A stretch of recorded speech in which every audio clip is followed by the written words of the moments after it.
Sorry, no can do. The boss said that since it's a matter of the family's reputation, no one's allowed through. Everyone, please leave. There's really no need for us to make things difficult for each other, right?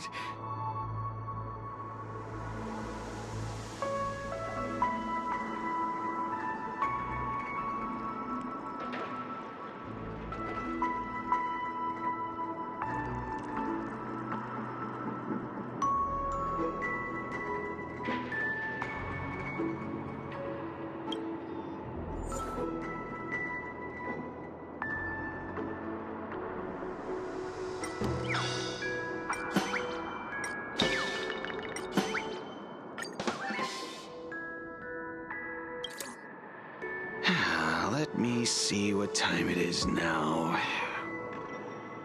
Whoa! It's this time already! What? Time to clock out! And no one's gonna stop me.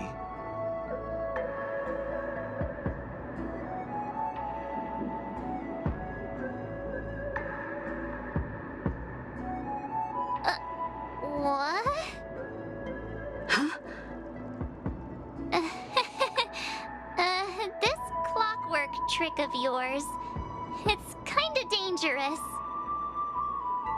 At least he won't be getting in our way again. Let's go find that Gallagher and ask him the intricacies of the case.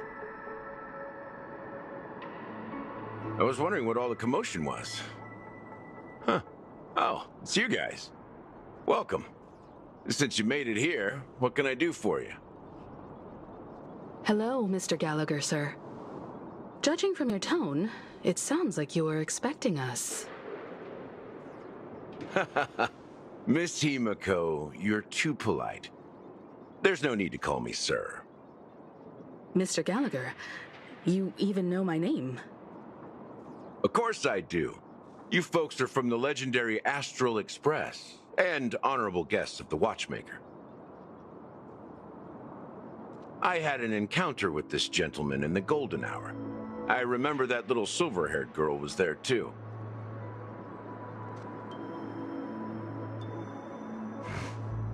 I'm sorry for what happened to that kid. This is also the reason why we've come to visit you, Mr. Gallagher. The Express can't just overlook the death of that child. So we've decided to help the family get to the bottom of it, in the hopes of getting justice for her. The Nameless involved with the family. What an unpredictable twist of fate. Why? What's wrong with the family? It's nothing. On Penacony, everyone loves the family. No matter how much one resists the beautiful dream, when the time comes, they too will find it hard to let go. Who wants to leave a warm nest? Just idiots, little kids, and inebriated fools. Mr. Gallagher seems to be getting at something. But you got it wrong. I'm not. You want to discuss the case? Sure, come with me. This is not a good place to talk. Let's go elsewhere.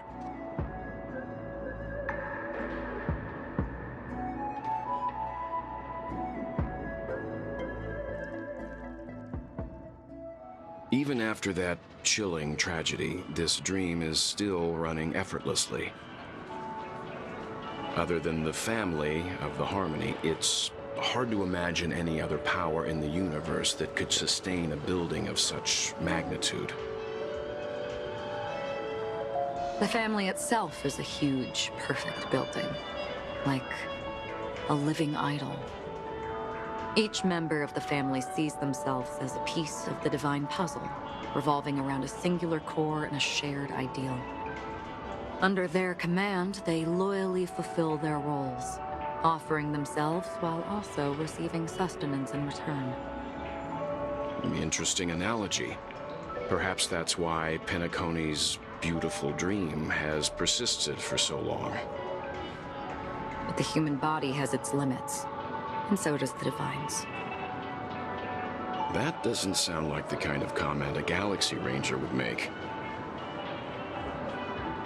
Just pointing out the facts. Mr. Yang will definitely have a better sense of what's going on than I do. Why do you say that, Miss Acheron? The beautiful dream is crumbling.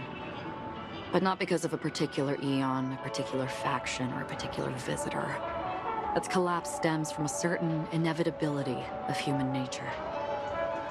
The family refuses to acknowledge this, and it has ultimately backfired and become a catalyst. As people immerse their souls in the dreamscape, where consequences and pain cease to exist, and only ease and pleasure prevail, they draw closer and closer to necrosis. Regardless of the perceived bliss, death looms as the inevitable conclusion. Also, this necrosis will diffuse and spread. One piece of the puzzle's mutation will eventually cause the entire building to shake, break, and crumble. In the end, the dreams that people built in the name of freedom became the cage that imprisoned them. I'm sure you've gained a lot from this trip, Miss Acheron. Are you willing to share your findings with me? Of course. That's if I remember.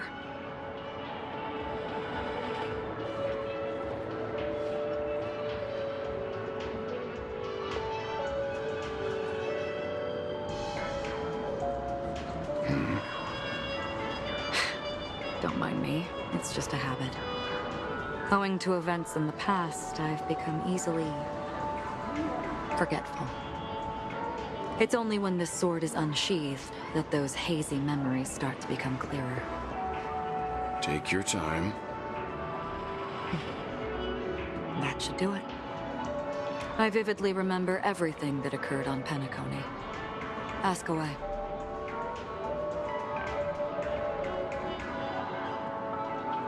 The moment of daybreak. I've heard that's where the Dawn Factory, which processes the foundation of the dreamscape, is located.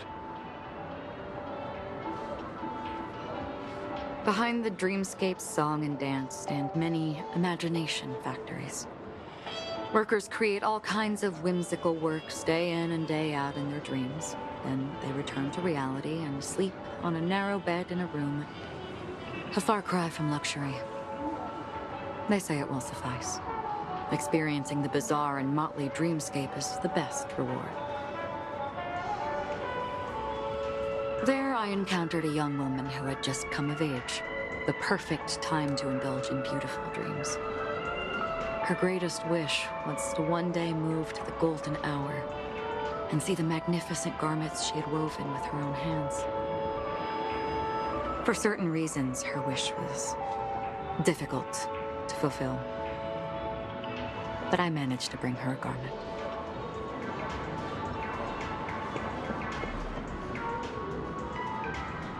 Gilded Hour. It's said to be Penacony's currency center. Yes. It is a fortress-like financial city, the economic heart of the dreamscape. The Pepeshi people of the Alfalfa family are there to keep it running, sending blood that is made from money everywhere on Penacony.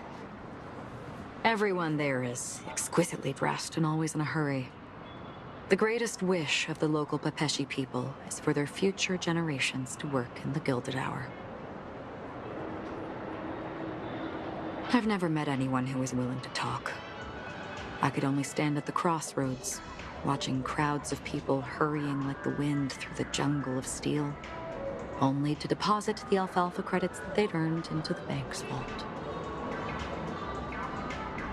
I don't know if they would open the vault door, but before I left, I witnessed a well-dressed Pepeshi person plummet from the sky, while those around him continued on their way, unfazed.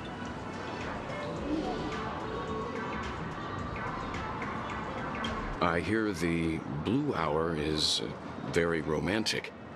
Do you have any tales to share? Perhaps Mr. Yang has heard. There is a large boat called the Eventide, anchored along the Sea of Dreams, where soft music and dancing persist endlessly every night. I ran into a wizened lady there. She was at the dock, waiting for her long-departed lover to return, waiting for countless hours within time that stood still. In the humid sea breeze, she spoke of her own youth. Like many who desired wealth and love, they came to Penacony to pursue their dreams. Alas, her lover's consciousness was lost in the dark depths of the Sea of Dreams. Finally, she suggested we continue our conversation on a boat in the shallows. I agreed and boarded the boat with her. But she never said anything. Her eyes absent-mindedly gazing at the horizon for what seemed like forever. Finally, we retreated to the beach.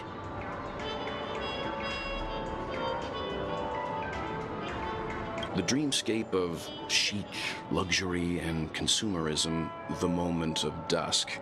My companions have been there too. Then you all must have seen those who are attempting to realize their dreams. Or have realized them, scattering money as if it were dust and betting it on all or nothing.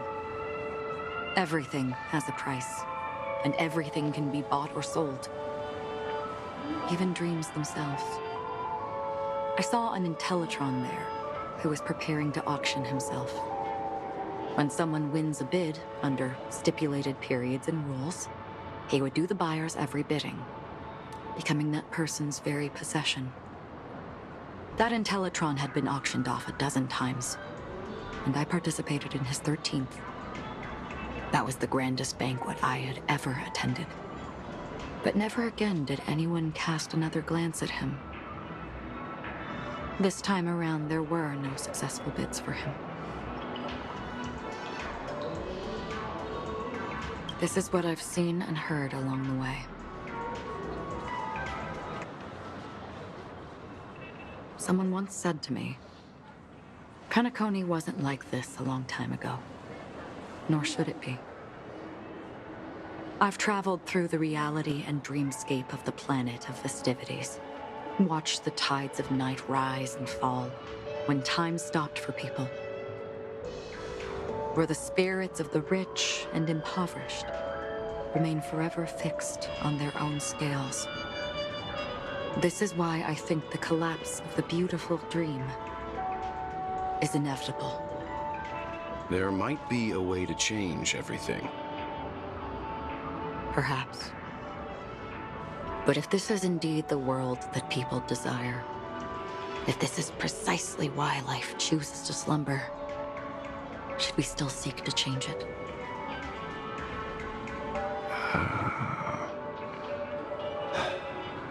Miss Acheron, now it's my turn to share a story with you.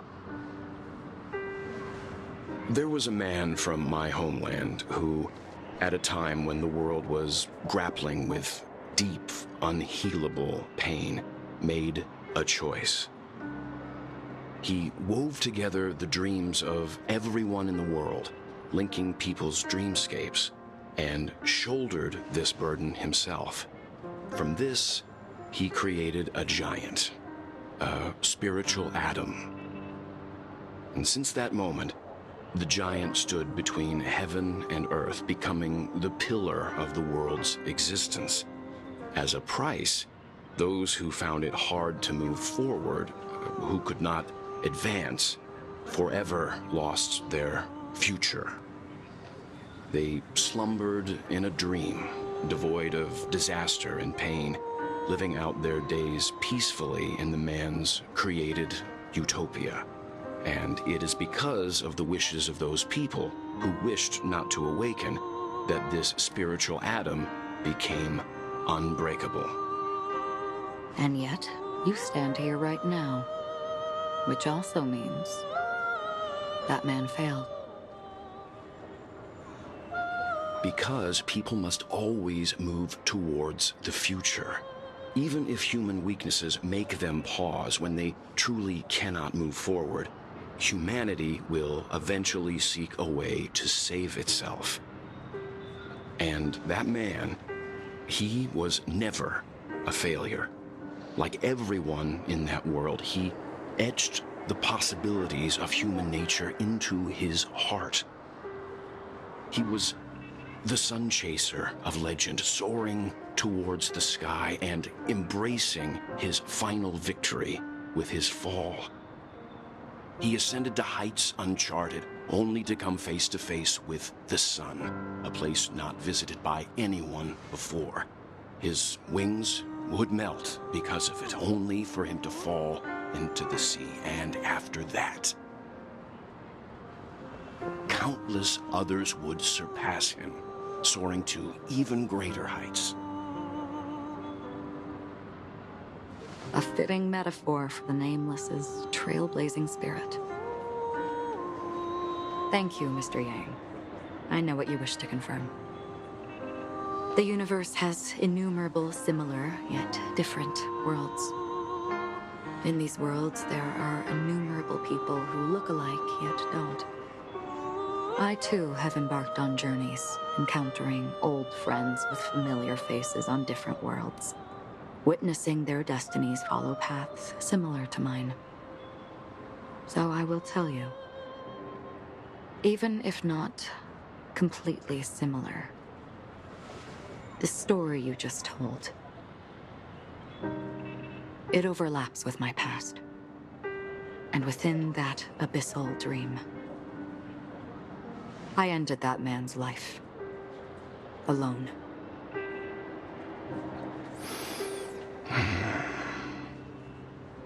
I am not who you think I am.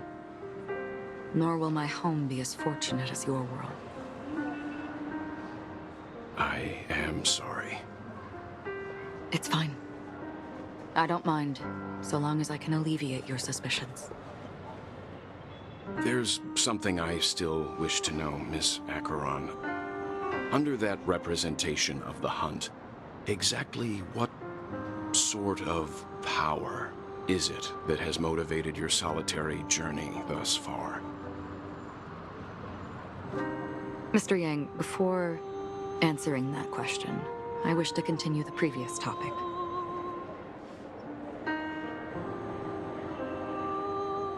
I like your analogy very much.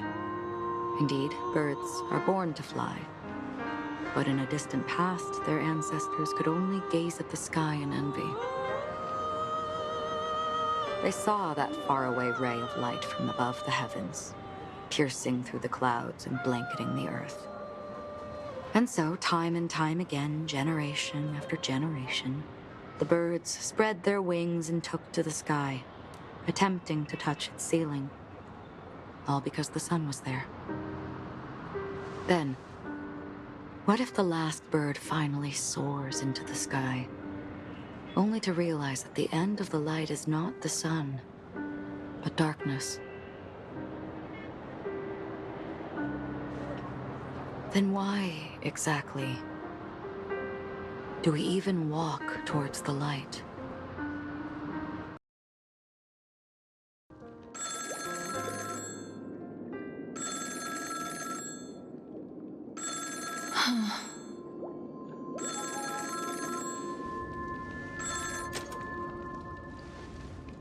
Long time no see. Having fun on Penacony? Acheron? This voice, it's not Constance. Could it be her companion? Though I don't know exactly what you are, or what you're up to, my bullets will find you. Until then, you best find a casket store on Penacony and ask the owner to reserve a good quality casket for you, imposter. imposter? I see. She gave my whereabouts to someone who's tracking Acheron too. Who are you? Huh? Did I make a mistake? Who the fudge are you? I'm the Garden of Recollection's memo keeper. Not bad. This is the kind of tough challenge I like. You that imposter's bodyguard? Never mind. It's fine. I'll leave a round for you. So get that forehead clean and wait for me. I don't know what you're talking about, but you know Acheron, the Galaxy Ranger, yes? I have something to ask you. Are you asking me to write your will? Sure. Go ahead. Not quite. I only want to ask, how exactly did she become a Galaxy Ranger? She's clearly not a pathstrider of the Hunt, but you are, aren't you? Tell me, what's Acheron's deal? Sure. Never thought I'd come across an ally. Fudge, what a stroke of luck. Well, I'll be on Penacony soon. Memo Keeper, go buy a bottle of Donna's White Oak and warm it up, and I'll raise a glass to you. That lady's passed. Well, nobody knows. But if all you want is a simple answer, sure, you best get a chair and take a seat. That woman, named Acheron, is an emanator who should not exist.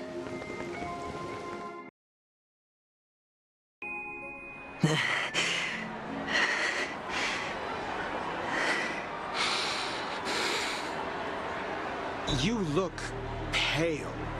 Or is that also part of your act? I didn't think you'd have the nerve to show yourself. I thought this was exactly what you wanted. After all, I faithfully fulfilled my duties as you instructed. Just tell me if you can't hold on any longer. So, the genius of the Council of Mundanites wants to be my Undertaker now. My, what an honor. Yes, and I'm pretty sure the people at the Strategic Investment Department would love to be notified of your death in due time. But let's not forget, you won't be seeing them, because I'm the manager of this task. Great. Then tell your people that Aventurine is ready to go in 17 system hours. Oh, you've got a lot of nerve. How exactly do you plan on completing your task while your hands are tied by the Harmony? Well, my conversation with Sunday convinced me that there's a traitor in the family, and that they hold the secrets of Penacony. So, I took the opportunity to set everything in motion. I even managed to recover the gift money. Things haven't gone this smoothly since I walked through the doors of the Reverie. Now I'm only one step away from victory. Let's just wait and see. Sounds like a very elaborate way of saying that you failed. That's all I can say. Have you forgotten, Doctor? You betrayed me. Go. Do what you must. I look forward to the sight of the IPC fleet surrounding Penacony. You've achieved what you desired, haven't you? That's true, but what's your plan? Did you conceal an orbital support beacon in that gift money bag? Well, who knows? Maybe that's why I'm handing out cash even when I'm about to bite the dust. You are indeed a gambler. An insane one at that. Or maybe I am. Who knows? Fine. Here, take this. Open it when you're on your last legs. You'll thank me. What's this? Medical advice?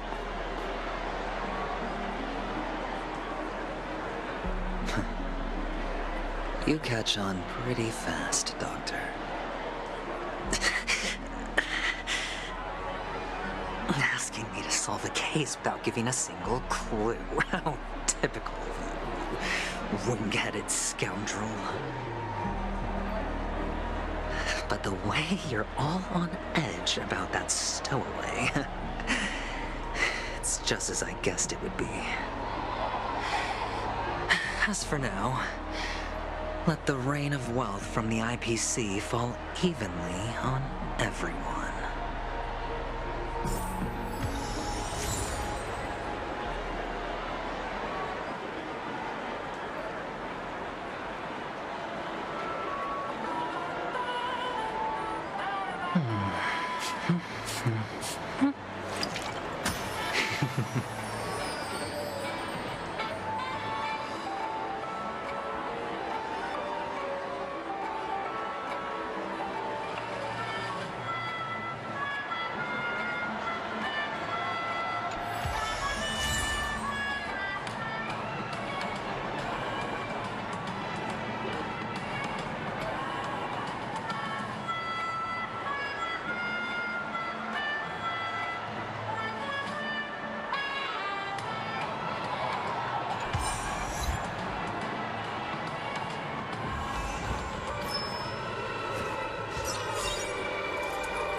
It's still early. Where to now?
With countless marvelous sights to be seen, I couldn't possibly consider stopping here.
Double the pay!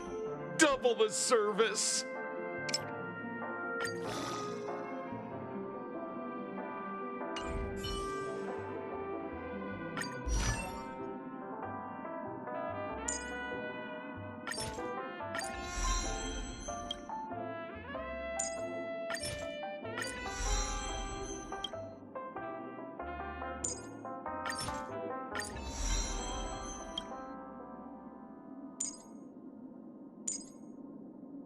Smart decision.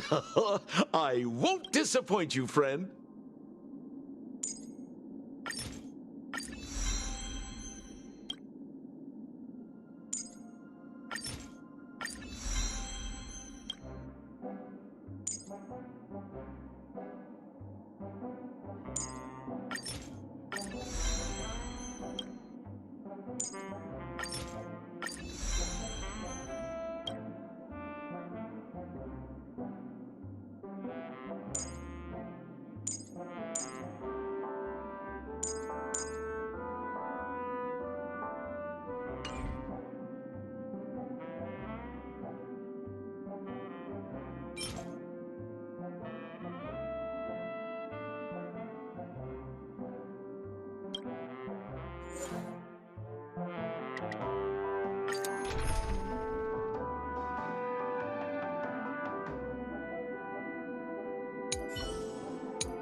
I grant you this, as you wish.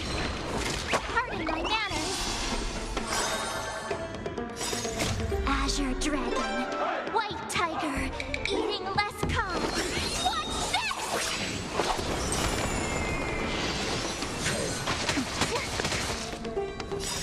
Just a little something.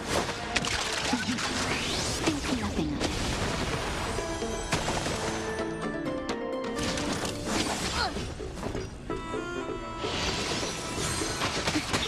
You've got a lot of nerve. Here comes the medicine.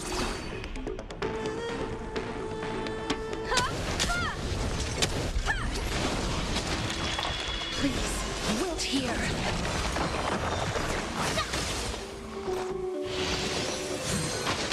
That's me!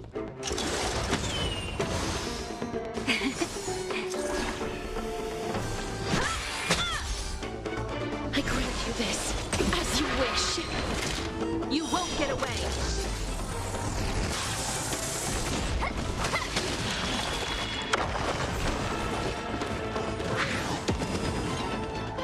Better not underestimate me!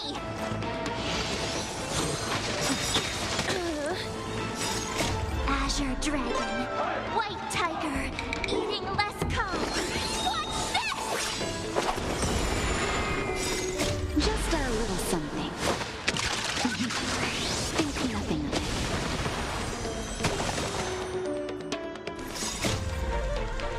Embrace new life, Pollux.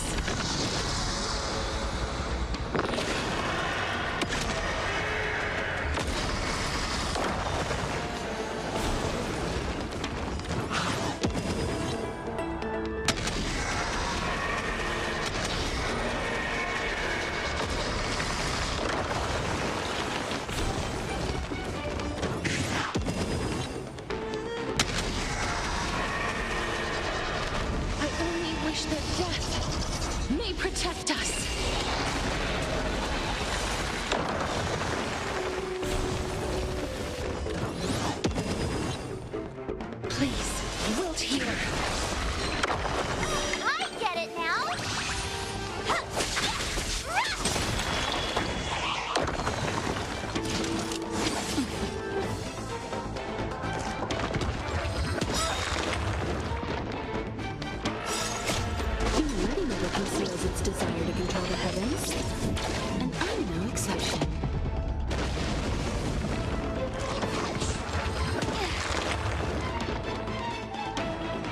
better now? Come one, come all.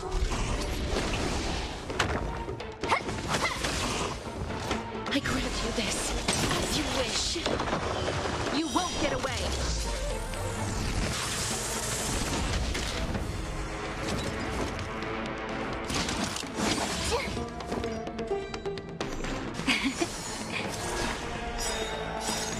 Just a little something.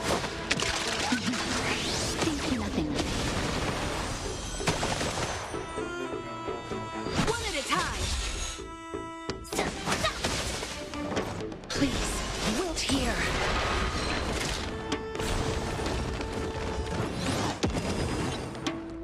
Better not underestimate me!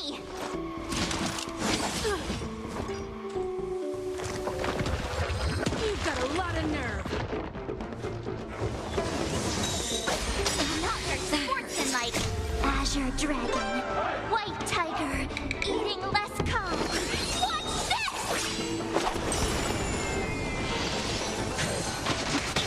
A hero's life is hard.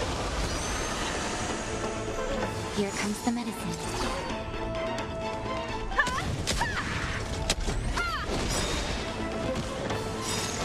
Humanity never conceals its desire to control the heavens. And I'm no exception. I grant you this, as you wish. That's how a true master does it. You won't get away.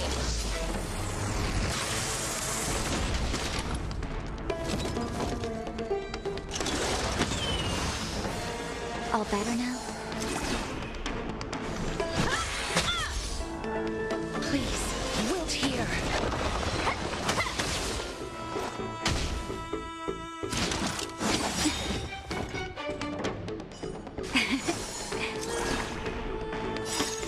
Just a little something.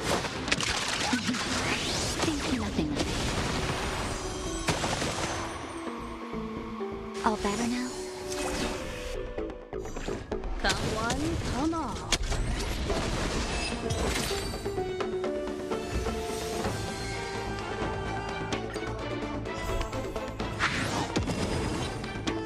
I grant you this, as you wish.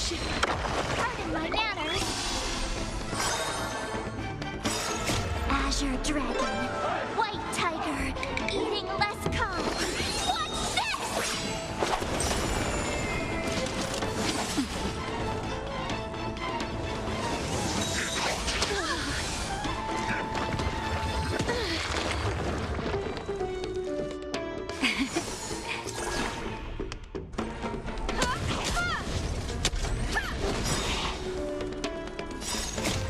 Humanity never conceals its desire to control the heavens. And I'm no exception. Please, wilt here.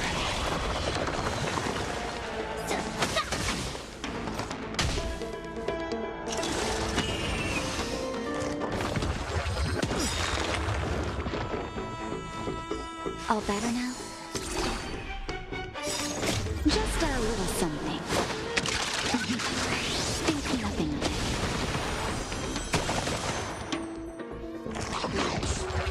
You've got a lot of nerve. Here comes the medicine. I grant you this, as you wish.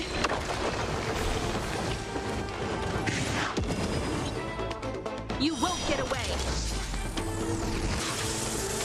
Better not underestimate me!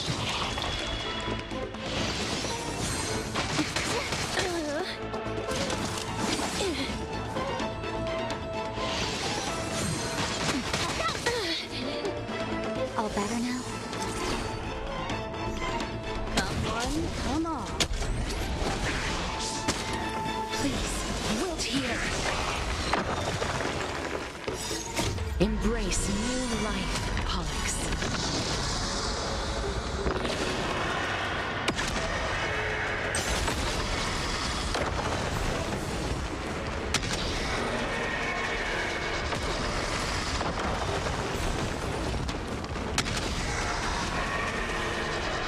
I only wish that death protect us.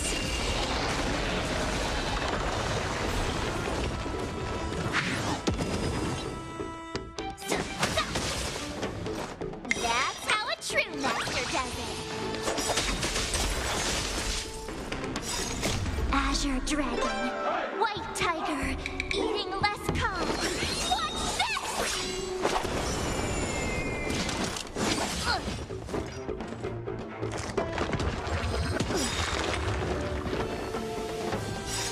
Just a little something. Think nothing of it.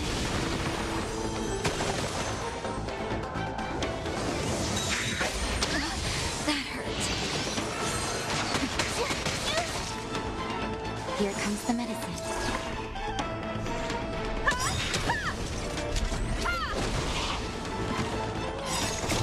Humanity never conceals its desire to control the heavens. And I'm no exception. I grant you this, as you wish. Better not underestimate me. A hero's life is hard.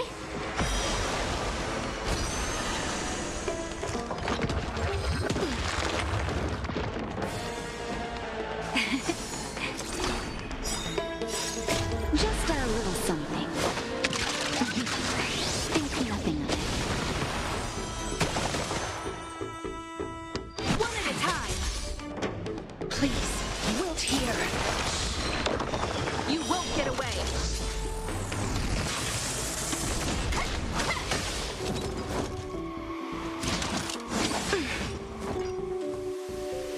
Here comes the medicine.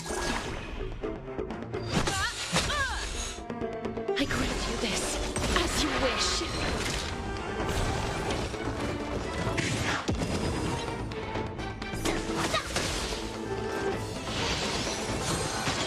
I'm okay.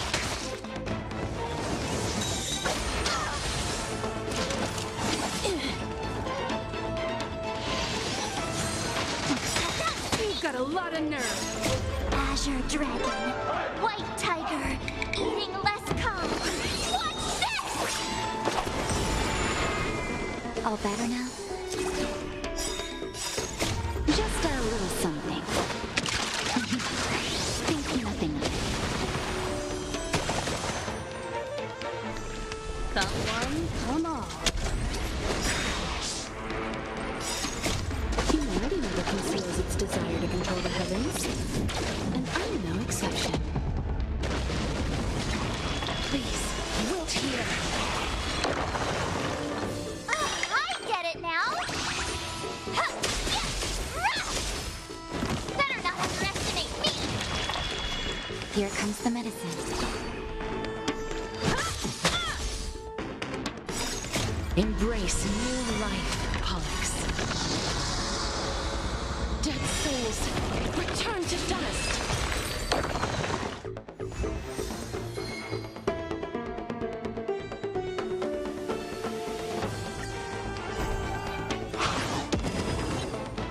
I grant you this, as you wish.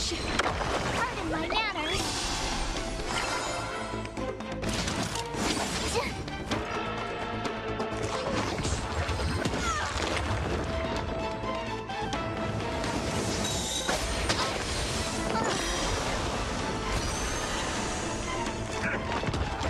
That hurts a bit.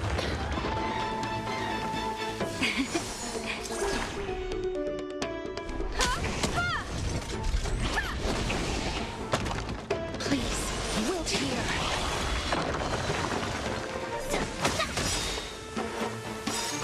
Azure Dragon, White Tiger, eating less calm. What's this?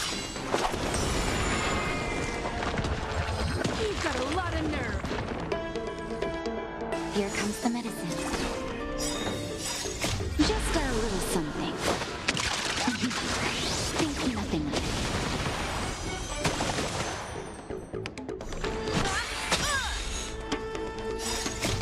Humanity never conceals its desire to control the heavens.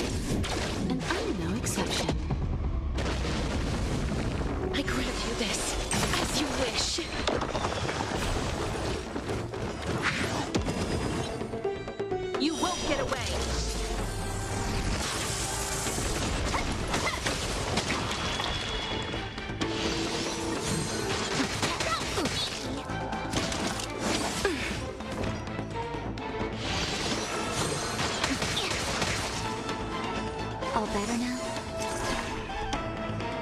Here comes the medicine.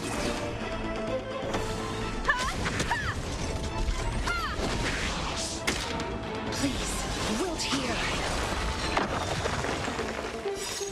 Embrace new life, Pollux.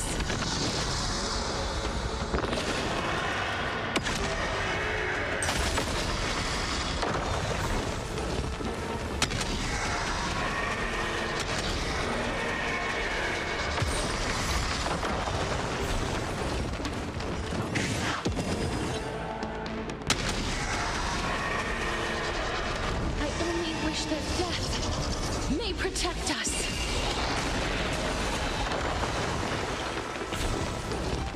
Better not underestimate me! I get it now!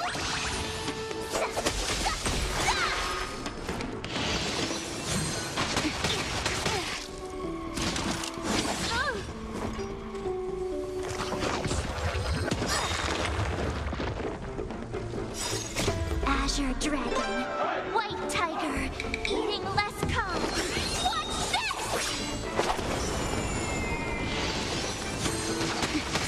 A hero's life is hard. Just a little something.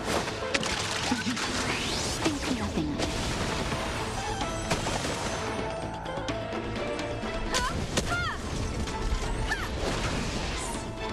I grant you this, as you wish. Barely felt it. Humanity never conceals its desire to control the heavens. And I'm no exception. Savor the vigor of previous. One at a time. Please, wilt here.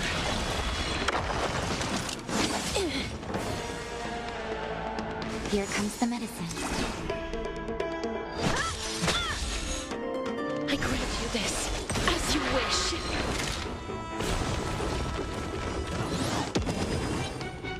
You won't get away.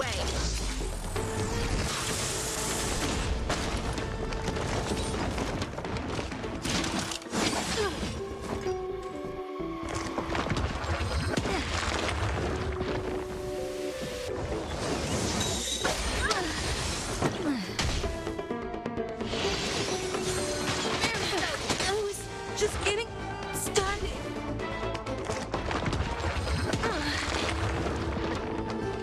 Please, wilt here.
Double the pay, double the service.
See, Welt? I told you we'd have lots of chances to shine.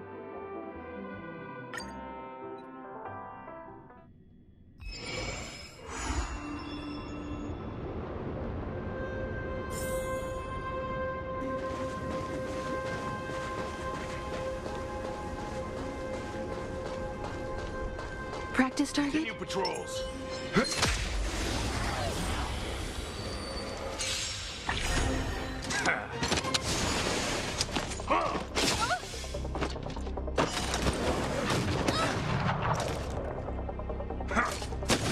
Barely felt I'm fine. Here to crash the party?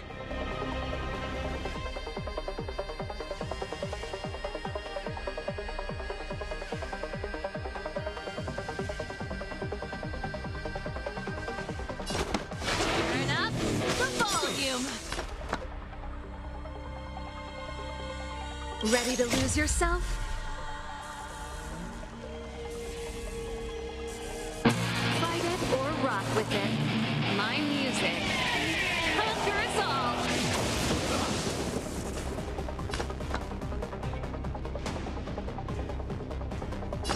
Calm your body and mind.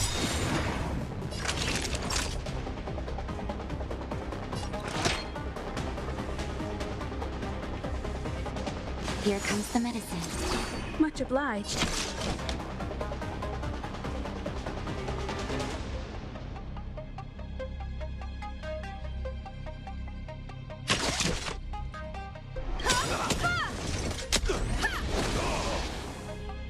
You know nothing of the weight behind this power. Witness the stars shatter before you. Survive or be destroyed. There is no other choice.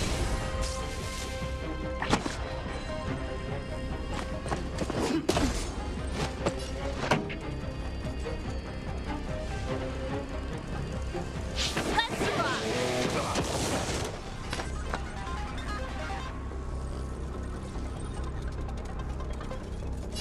I won't go easy on you. On my mark. Not a step back. Nap time. Give it up.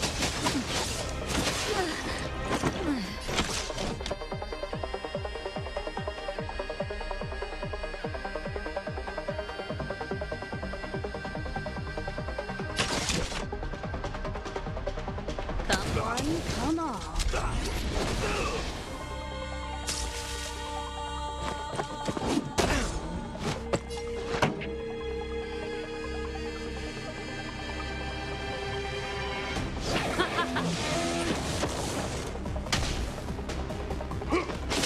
I'm fine.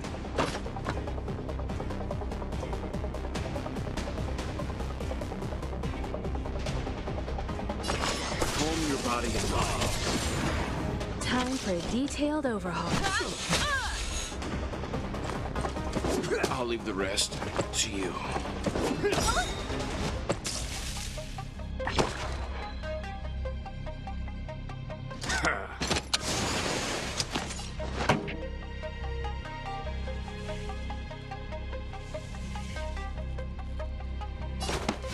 Up. My tempo. Here stands the Silverman God. Perhaps you still don't understand.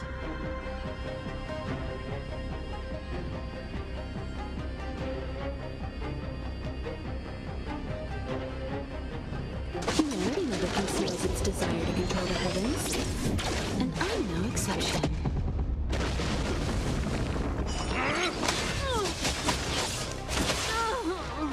Ready to lose yourself?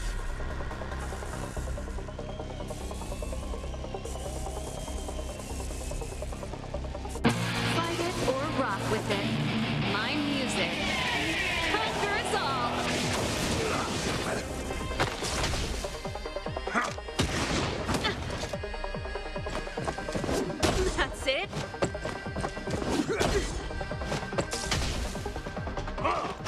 show must go on.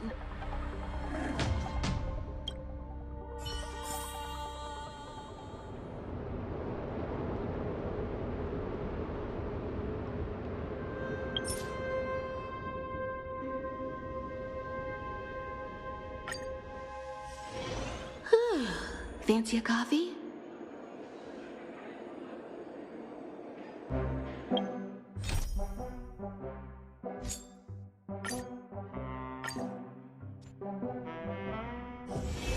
All this free time, why not make the most of it with a game?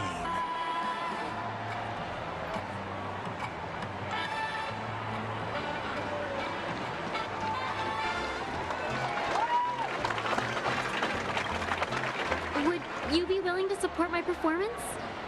And keep the Song of Beauty alive in the cosmos?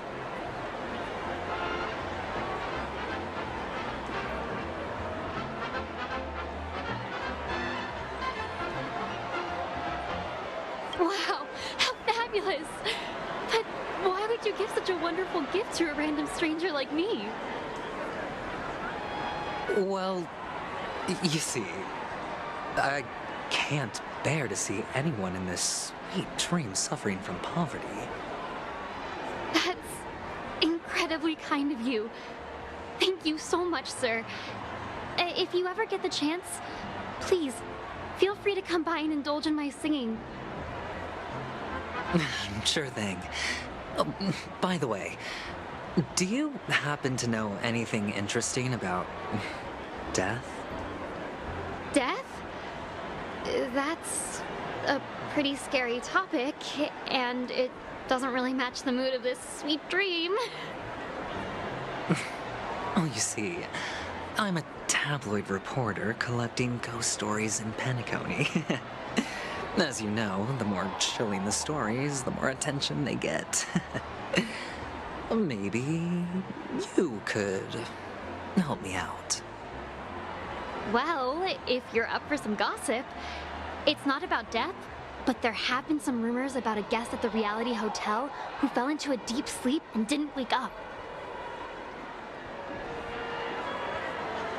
It was like they were in some sort of coma. Nobody knows what caused it, but luckily the customer eventually regained consciousness. Well, all customers are under the protection of the family, after all.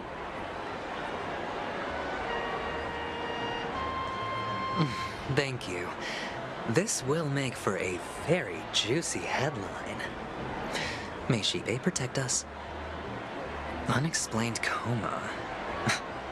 That's actually what happens to your body if your brain dies in a dream. But unfortunately, the customer ended up waking up in the end.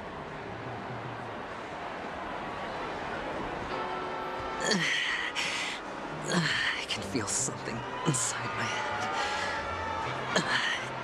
Is the harmony starting to kick in?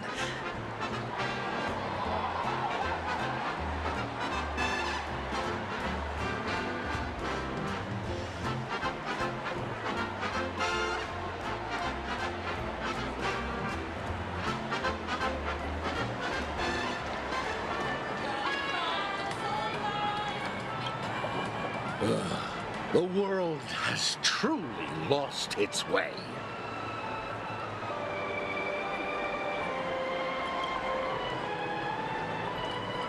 You... Wait. I get it now.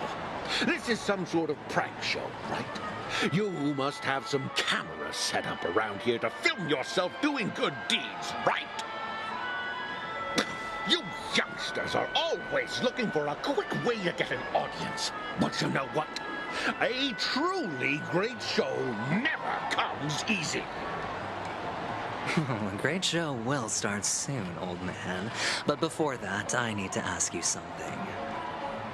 Do you know where I can find death in this dream? Ah, I see. Another fearless youngster looking for death, huh? Well, let me give you a piece of advice. Don't think you're the first one who's ever thought of that idea. Death? Not even remotely innovative. I bought it from Dr. Edward. He claimed it was some exclusive fancy schmancy stuff. Oh, but what a disappointment. The effects were awful. First, some monster covered in eyes stabs you in the gut, and then all you see are blurry glimpses of buildings and lights. The sky was spinning so fast it almost made me puke. Is that all? Yeah, what else can you expect? Don't put too much stock in the Penacony movie industry. They even call this junk groundbreaking art. Can you believe it?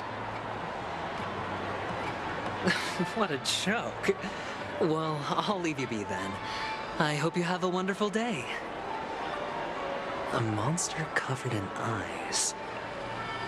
It sounds like the Memory Zone meme. But buildings and lights... I don't think those have anything to do with death.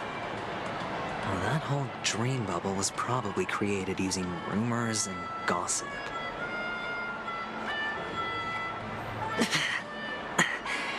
The disturbing voice in my head. It's getting closer.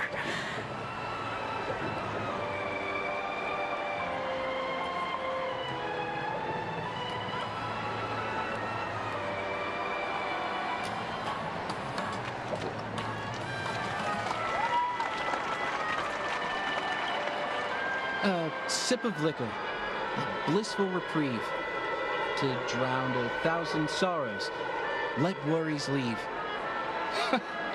I know I have what it takes to become a poet.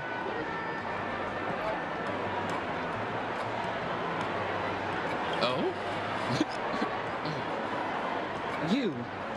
You're giving these gems to me?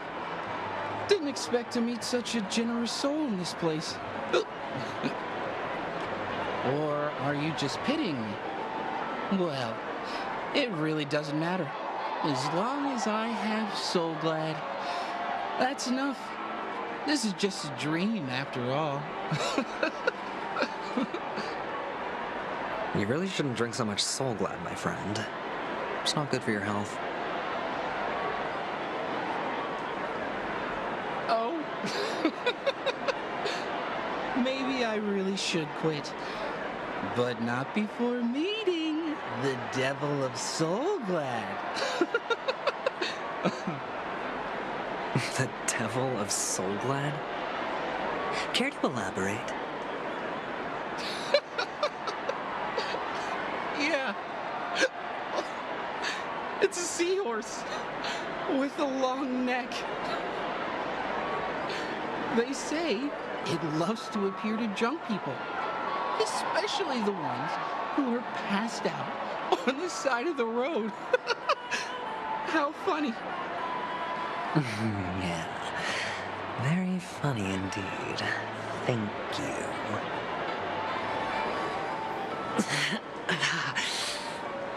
Does everyone have to go through so much torment before joining the family?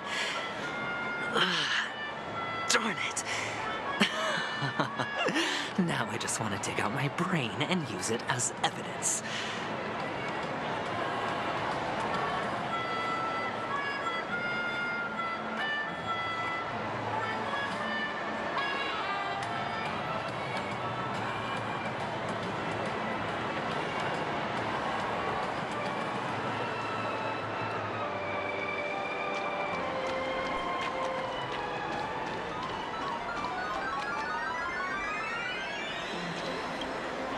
Take care, my friend.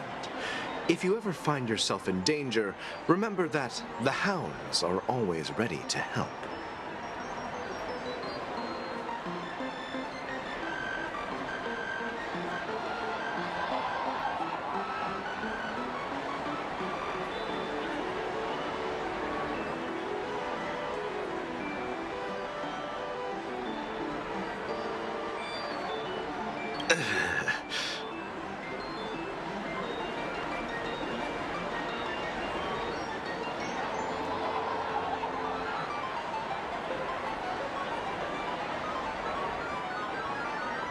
You don't look good, my friend.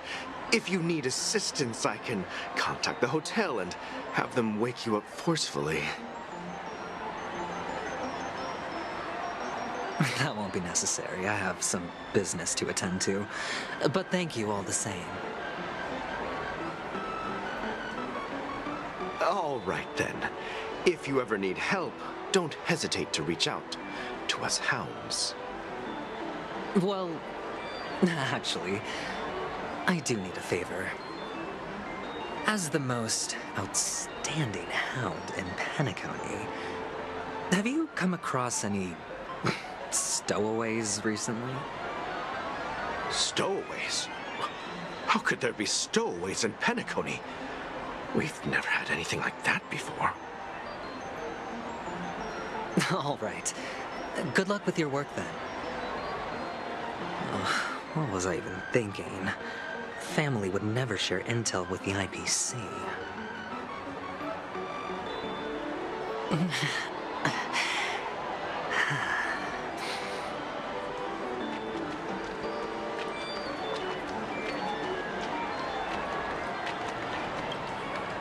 You want to talk to me?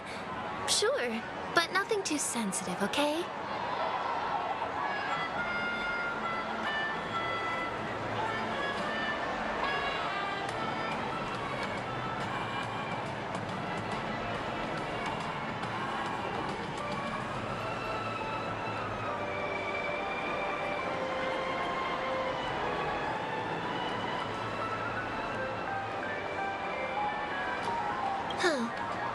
Wealthy people have fancy ways to enjoy this dream. But to be honest, I've never seen anyone who gives out money to others like you. So, are you trying to be the prince from the tale, handing out his gold leaf garment and melting his lead heart in the fire? I'm flattered. I'm no prince, and I just thought these gems would help you speak. So, as an investigative reporter, maybe you've heard something about death? Another curious soul. I see. Well, that was actually the topic I was most into when I entered the industry. But my boss shut it down. How did your boss talk you out of it?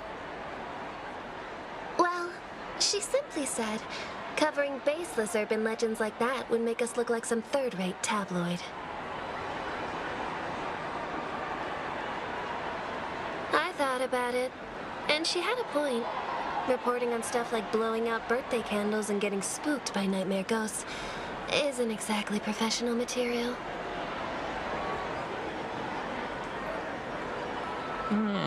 Guess she's got a point.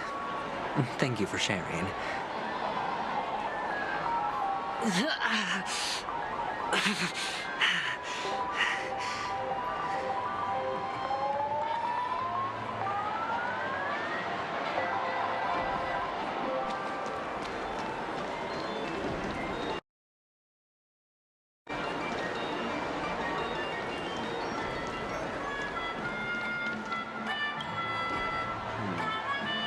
Were you wanting to talk to me?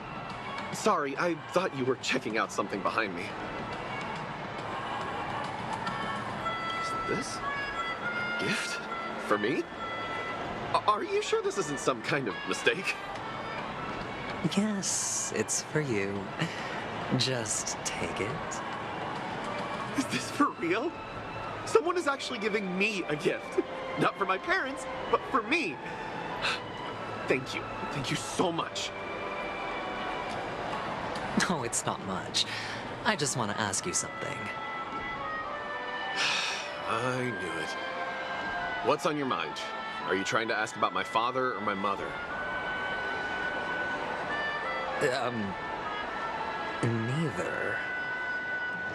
I just wanted to know if you've ever heard about death in the dreamscape. Oh, you sound just like my father. Always warning me about danger, even in dreams. He's an Intellitron, so his dream entry methods are different from us organics. Can't count on him to protect me if something does go haywire. Funny, right now I'm still under his protection. How ironic. Hey, stay positive. Gold will always shine one day, right? The Devil of Soulglad, Dangers in the Dream, and Nightmare Ghosts. Well, surely death is a popular topic in this sweet dream granted by the family. Well, I've collected a bunch of rumors, but no useful clues. The gems in my bag are running low. Well, let's see.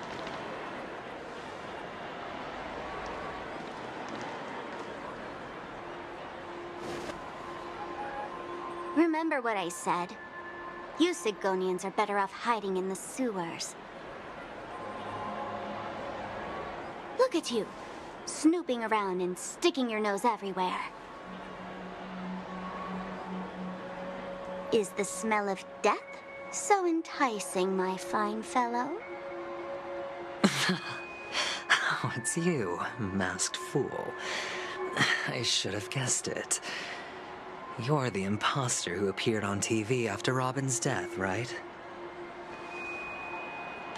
I heard you got caught by the family. I gave you a clear clue. Befriend a mute. Simple and straightforward, you know?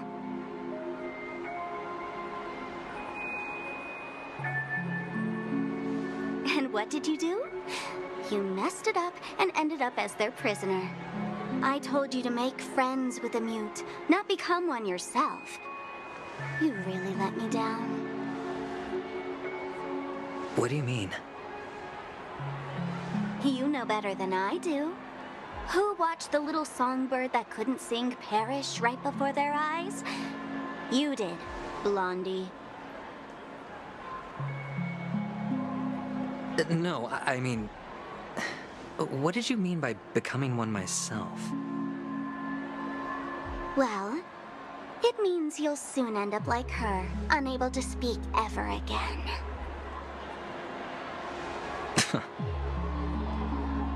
But it's a good thing if you ask me, because... Because I'm getting closer to the truth, right? Oh? Why else do you think I'm handing out cheap trinkets all over the streets, fool? All part of the act. Fool's bait. The more pathetic I seem, the more likely you'll come sniffing around. So, now that I've drawn you out, will you reward me with an answer for my efforts? Why should I help you? Don't you want to see Penacony descend into... chaos?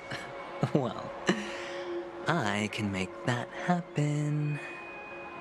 I just need an answer to one question. Back then, when you asked me to find a mute, did you really mean Robin?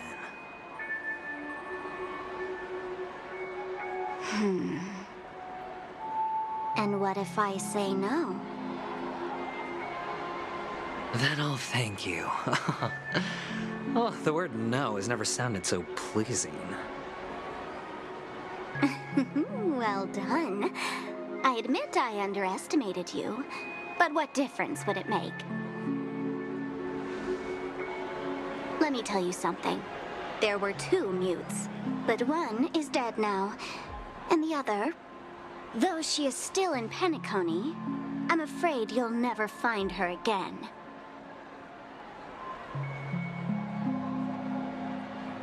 Now I'm completely sure that I was on the right track from the beginning and never strayed, fool.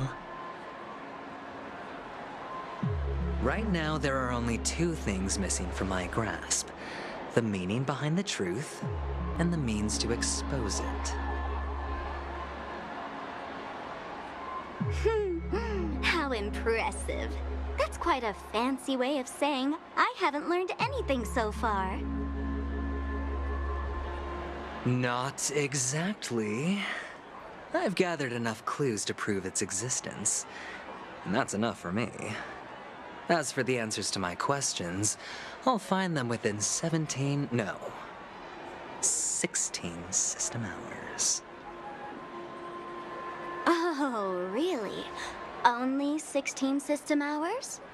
Well, let me lend you a hand. Here you go. This is my precious, mutually assured distraction button, and I have one just like it. When either of us presses it, the other and the whole of Penacony will go up in smoke. If you're really so desperate for the IPC to take over Penacony, blowing up the chessboard isn't a bad idea. Start from scratch. That's where the IPC excels, right?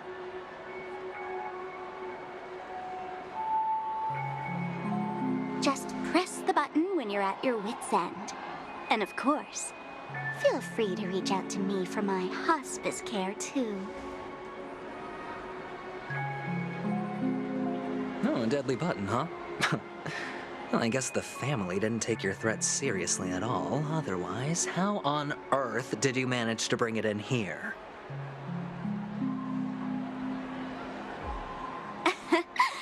I have my own ways. That's all you need to know. Well, I'm afraid I'll have to decline your offer. Who knows if your little gadget will actually work.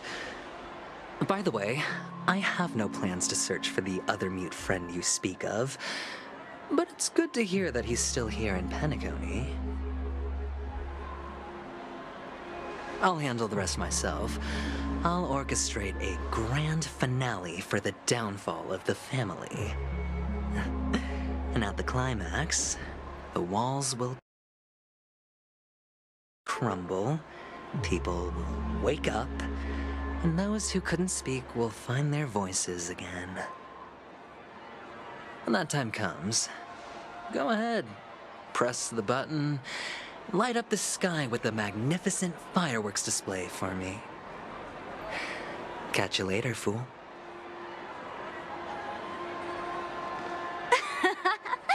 You're still talking big, but sure, if that happens, I'll stay true to my word. Just don't let me down now, okay?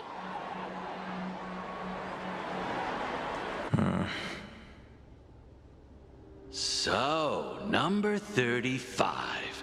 You're back. Like your new lucky charm? Can a commodity code really be considered a lucky charm? Silence!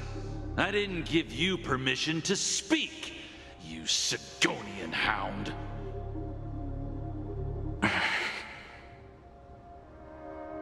The guys in black didn't say much, so I've no idea what you did to save your skin in that massacre back in the day. But I figured you must have had good luck, so I bought you. From now on, you and your good luck are my assets.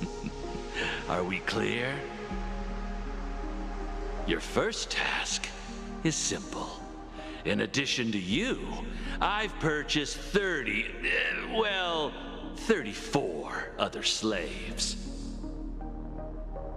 Go, play a game with them. If you come out alive after 2 days, it proves that you're the real deal.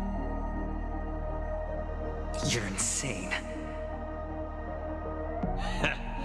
Testing out if you're a good product.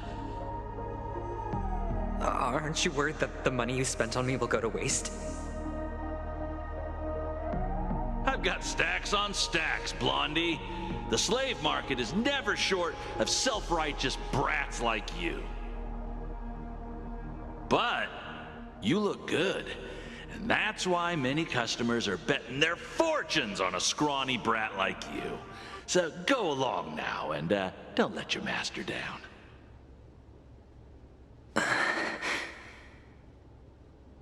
How much did you spend? What? My price. How much did you pay for me? Huh. You really want to know? Well, it was 60 tanba. No more, no less. I'll take my chances. 30 tanba. If I come back alive, you'll give me 30 tanba. Deal? Are you trying to strike a bet with me? Oh, you've got some guts.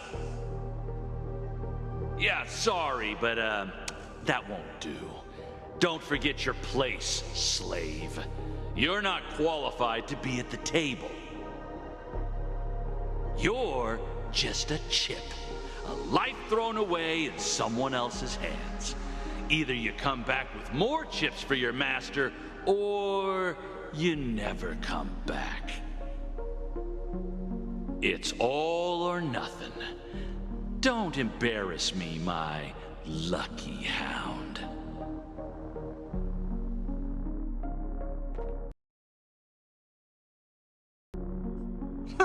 What brings you here, Gallagher? Some friends from the old days. Do you have a moment to spare, Siobhan? Oh, I have the whole day to spare. Ladies and gentlemen, welcome to Dream Jolt Hostelry. This bar offers a wide variety of drinks, but we draw the line at Soulglad. Why settle for ordinary when you can experience extraordinary? We're dedicated to serving up nothing but pure joy and laughter. What would you like to drink? I'll whip it up for you. Oh, look! A lady as cool as Serval!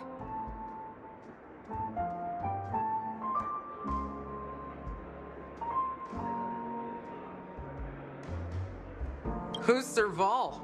Will you, introduce me to her? Huh? Oops. She's heard us.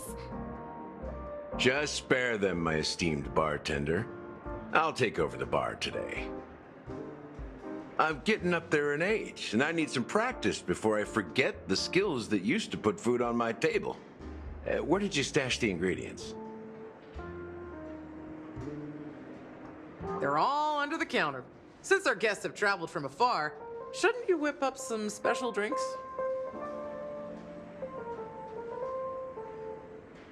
That's exactly what I had in mind. Hey, my friends, do me a favor. Go around the bar and bring me any ingredients you fancy. The discussion might take quite some time, so I'll prepare some customized, non-alcoholic drinks for you. In the bar? But aren't all the ingredients right there on the counter? Why, we're in a dream, my lovely lady. You can help yourself to anything if you wish for it. Comfort, hunger, confusion, or even boredom. It's all within reach, right at your fingertips. Oh, did you hear that? She just called me my lovely lady. Even in reality, mixing drinks is more than just throwing ingredients together. A bartender needs to capture the bar's atmosphere, master technique, and spin a tale of mystery and anticipation. Only then can a perfect drink crafted with a customer's life story be created. In other words, what you get from your drink is down to luck, so don't overthink it. Indecisiveness has no place when it comes to enjoyment.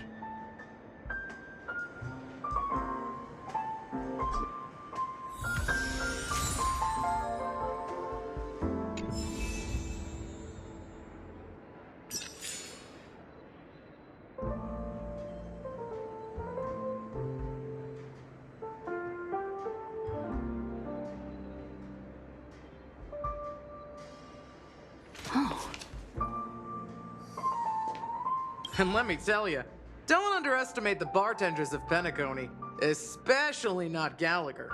This guy is pure magic. He can satisfy even the pickiest of customers. Don't go easy on this old man. Give him a real challenge.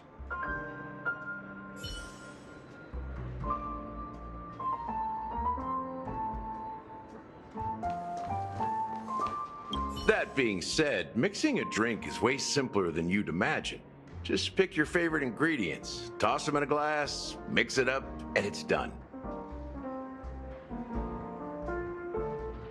So go ahead, explore the bar, and bring me any ingredients you prefer.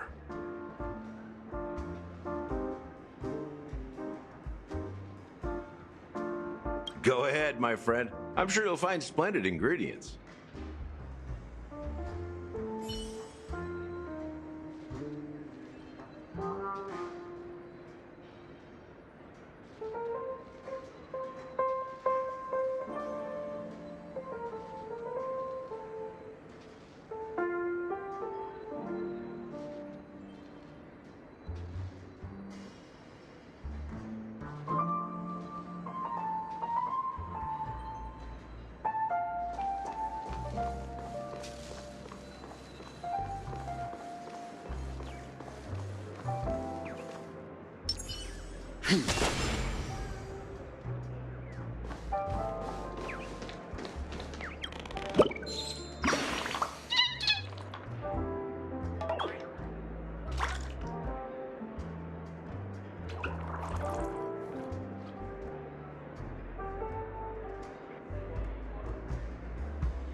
At the bar. Let's give it a shake. Nice, it's still fizzy and has a long shelf life.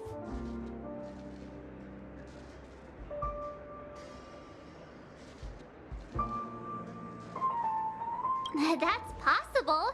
You see Soul Glad everywhere these days, so it wouldn't be a surprise if someone brought a bottle here. Why don't they sell Soul Glad in this bar? Did something happen? It's all about the bartender's pride. It wouldn't make sense for customers to come here and order drinks they can find anywhere else. That's the mindset I use when I brew my coffee.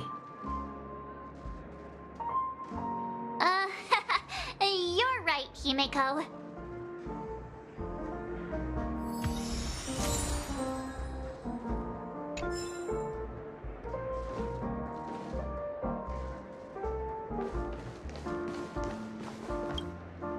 Hey, look at all these chips scattered everywhere. A few days ago, an actor from the Iris family came. Caused a ruckus with Siobhan. Those chips must have gotten scattered during all the chaos.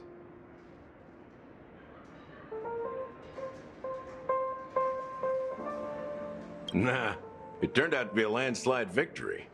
That being said, opening a bar in this place, filled with monsters, is quite a feat. Siobhan must have a lot of tricks up her sleeve, right? You'll have to ask her yourself to find out. But I have a feeling she won't budge unless you impress her with an incredible drink. That's quite a stash. Not sure if it's enough. Stay out of my way. I'm looking for Siobhan.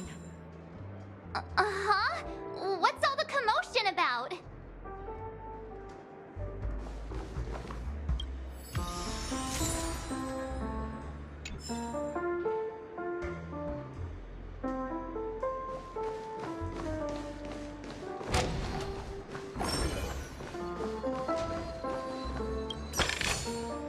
This will definitely come in handy.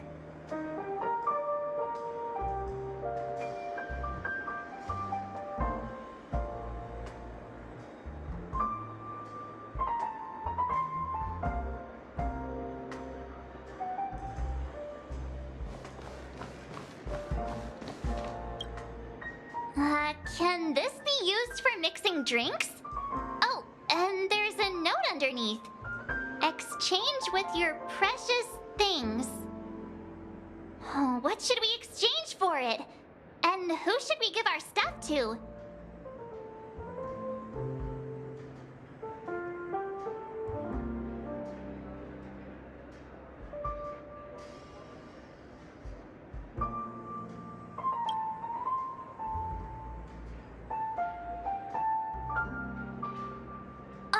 Whoa! The words on the note are changing.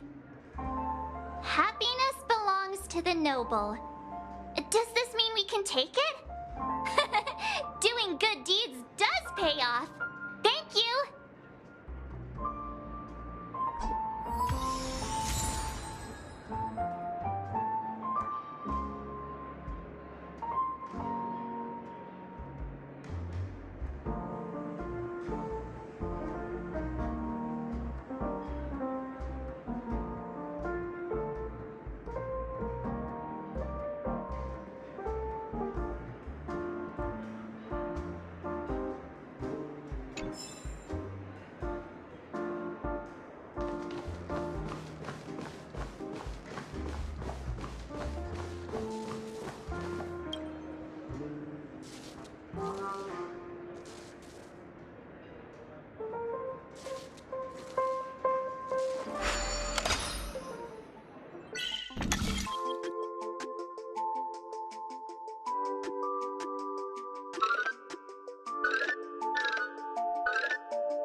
made myself clear enough, Miss Amiki?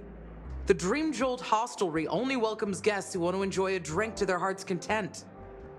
I'm sorry, but I'm not interested in your proposal. But you have the talent. You'll attract a huge audience. You're destined for the Iris' stage, not for this rundown shack. Come with me. We'll become the talk of Penacony, a shining light into every corner of the dreamscape. Please, Siobhan, I really need you.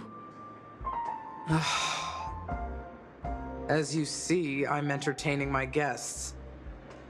Don't make me repeat myself. Fine.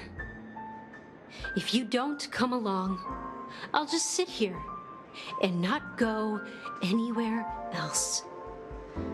Give me a sparkling drink. Sweet. With extra ice. Just one moment. What's her deal? We can't discuss the case with other people hanging around the bar. Hey, can you do that clockwork trick of yours again?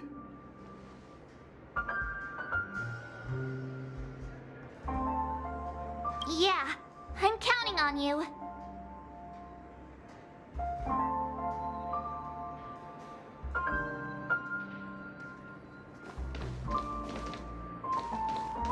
You're one of Siobhan's guests, right? What can I do for you? If you're here to convince me to leave, please stop it.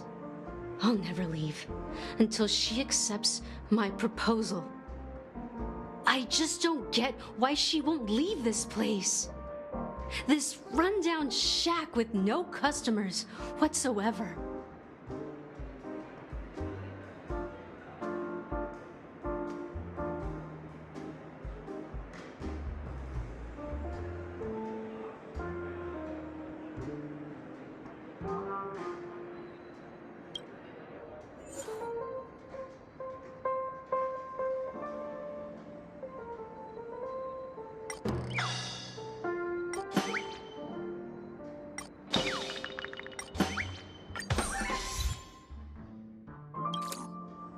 I've seen it. The moment when Siobhan and I share the stage. The crowd is going wild. Applause crashing like waves. The aroma of irises fills the air.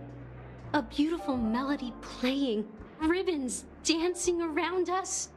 And the taste is sweeter than honey. I've seen that scene countless times in my dreams, and every time it mesmerizes me. That's why I have to bring her back to that world, no matter what it takes. Want to raise a glass, my attentive listener? Let's consider it a toast to my far-fetched dream.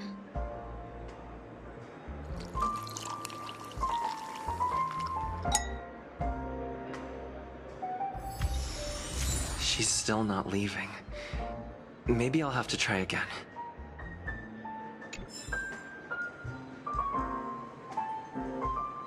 I just don't get why she won't leave this place. This rundown shack with no customers whatsoever.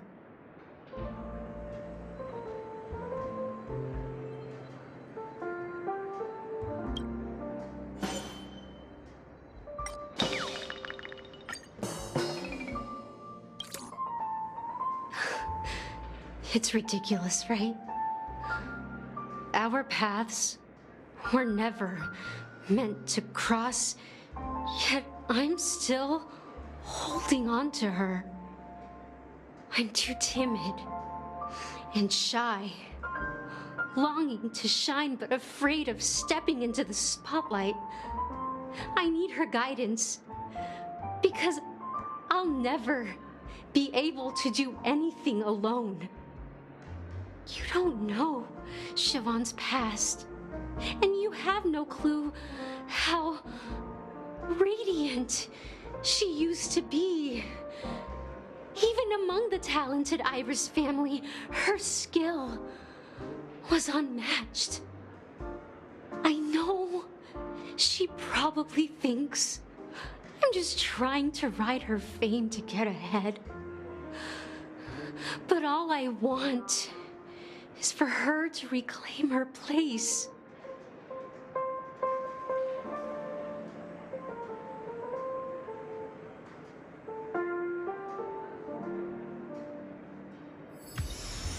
She's still not leaving. Maybe I'll have to try again.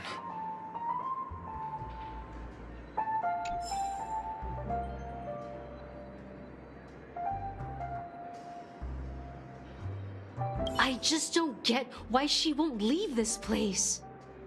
This rundown shack with no customers whatsoever.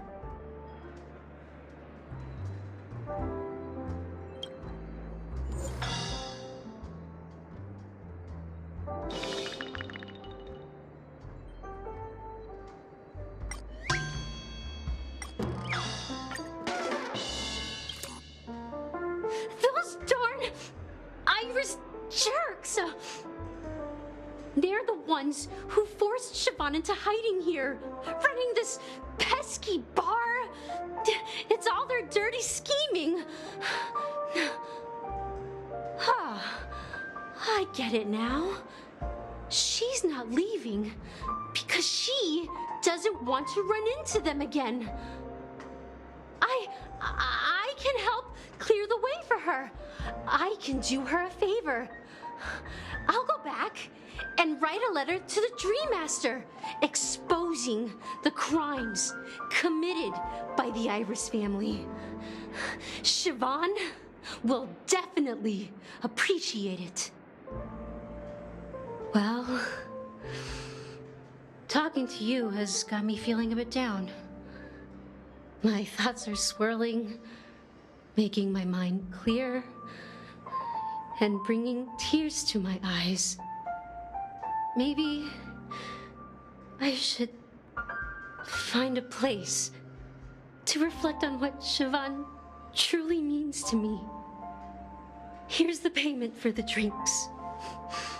Please, pass it on to her. I'm leaving now. Amaki has left?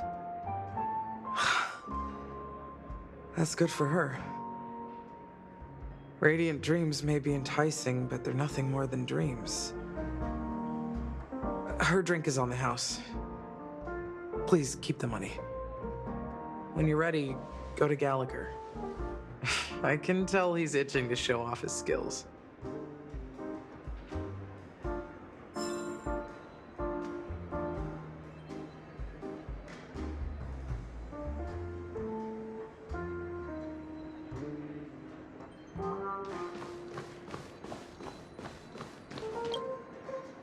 Check out this bottle! The liquid inside looks beautiful! And the label reads...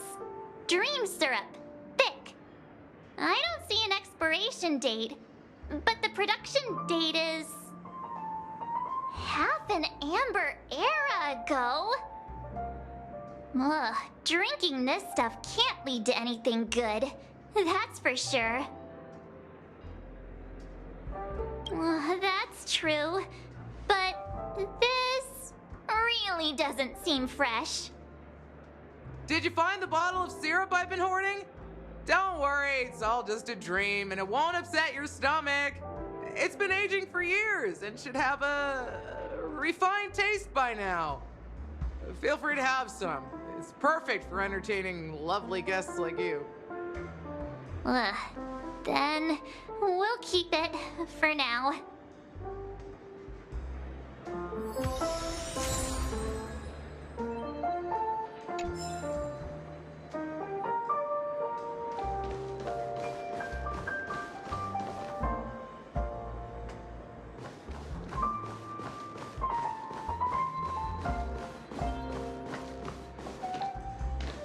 That being said, mixing a drink is way simpler than you'd imagine. Just pick your favorite ingredients, toss them in a glass, mix it up, and it's done. So go ahead, explore the bar, and bring me any ingredients you prefer. Nice work. Let me take a look. You found some interesting ingredients there. Now, take your pick. Each drink has its own unique flavor, and the base ingredient sets the tone for the initial taste and the lingering aftertaste. So, which one would you like to use as the base?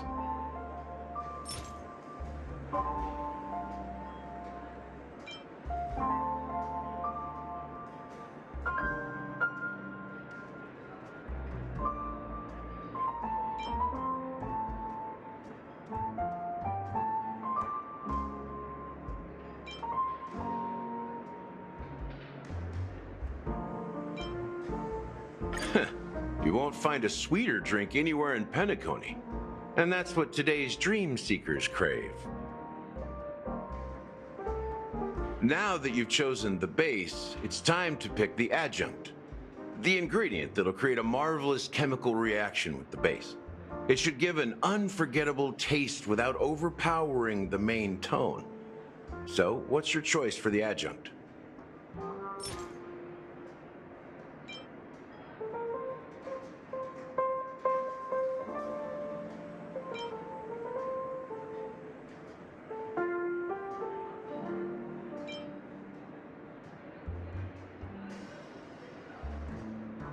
The taste is not very intense, yet evocative. After those despicables sent Mikhail away, I found myself lost in the wilderness of my dreams. They say that even the dirt here oozes with sweetness. All I tasted was stoic bitterness. Mikhail. Almost there. Let's pick a decoration. Which style do you prefer? Anything you need, I've got it.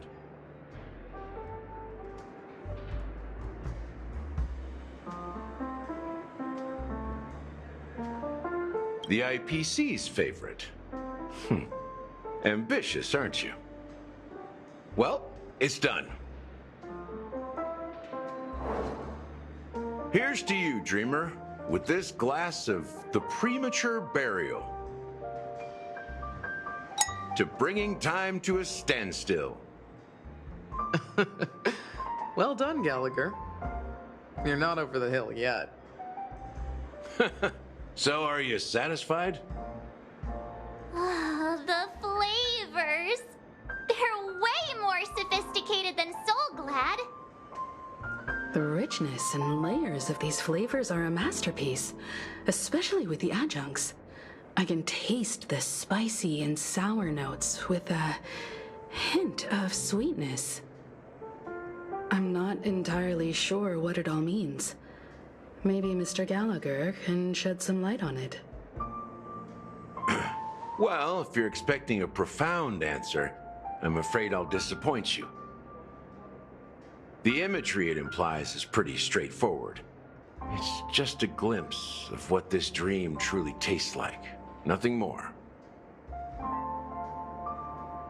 Does this true taste have anything to do with that, Mikhail?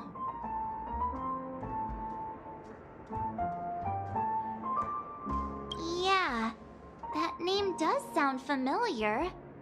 When you got knocked out by that masked fool girl, I think I heard someone calling that name. Do you remember?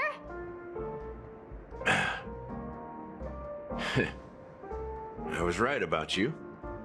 You guys seem to know quite a bit, and now there's no reason to hide anything from you anymore.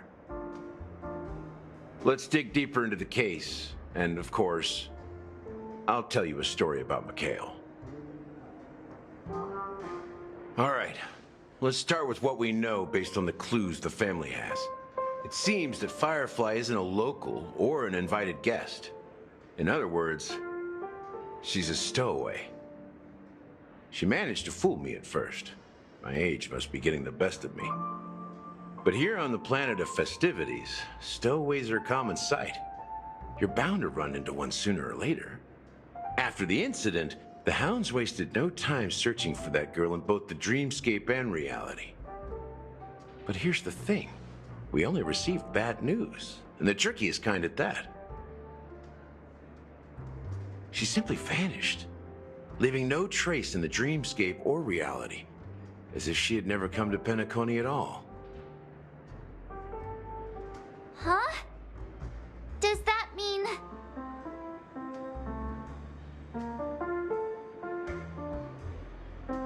That's impossible. The problem now is not that she's dead, but that it's as if she had never existed in the first place. Let me be frank. This case, actually, is unlike anything the Bloodhound family has dealt with before. Dealt with before?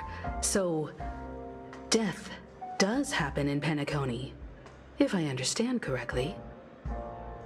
You've witnessed it, so there's no need to hide. Even the shiniest city has its dark side. We're all adults here. Surely I don't need to explain too much to you. Confronting the family based on that alone would be naive. Death may occur in sweet dreams. So what? Such events are highly unlikely and only affect a tiny number of people. If you really want to delve deeper into this case, you need to understand the true problem with the family. I guess it's time to tell the story of that Mikhail. You're very perceptive. The Astral Express has received that music box too, right? Do you know the secrets it holds? There's a message. Witness the impossible in the realm of dreams. Find the legacy of the Watchmaker, father of Penacony, and thus the answer to the question, why does life slumber? That's the exact wording. Hey, why are you laughing? Wait, did you write it? It's quite poetic. No, but I'm the officer in charge of this case, so how could I not know? I'm sure you must have noticed that this message didn't come from the family. You might have even guessed that the relationship between the family and the Watchmaker isn't as close as it seems. That's just our speculation. Actually, it's hard to believe that the father of Penacony and its actual managers are at odds. Now I can assure you that your speculation is absolutely correct. The family has considered the Watchmaker an enemy for a long time, but the Hounds haven't been able to track him down, as he seems to be living only in the characters and stories he created. Let me ask you a question. Have you ever wondered why the family allowed the Watchmaker to send out such a ridiculous message to the outside world, inviting you here and causing chaos? So, you want to seize this opportunity to expose the Watchmaker? Well, now you understand why the Oak family authorized the Nameless to assist in the investigation, but kept you in the dark, right? Because the Watchmaker is not the legend of the land of the dreams at all. He's the most shameful stain in the history of Penacony, and he's the root cause of all the anomalies in the dreamscape.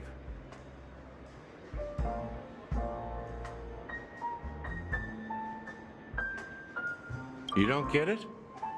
Well, I mean, Mikhail, the betrayer of the family, he's the Watchmaker.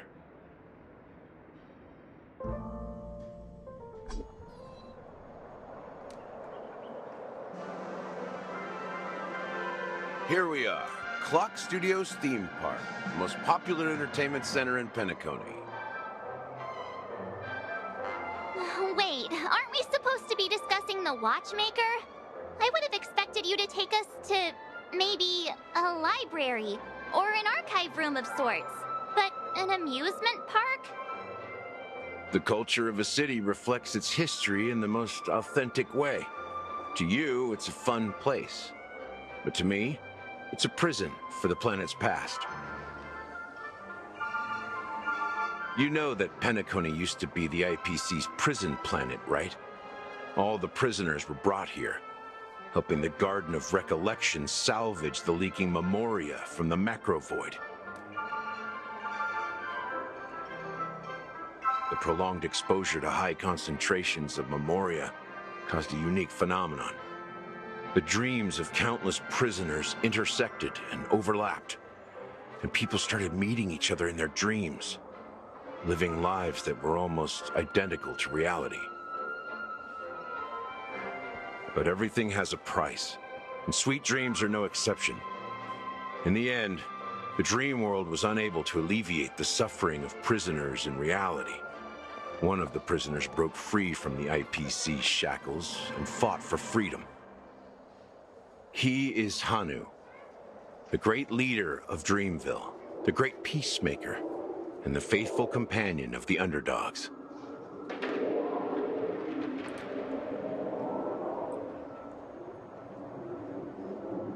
History is always written by the winners. However, it's undeniable that Clocky is an animation that draws from Penacony's actual history. These characters not only exist in Dreamville, but also in the distant past. Once you realize this, you'll understand why we're here.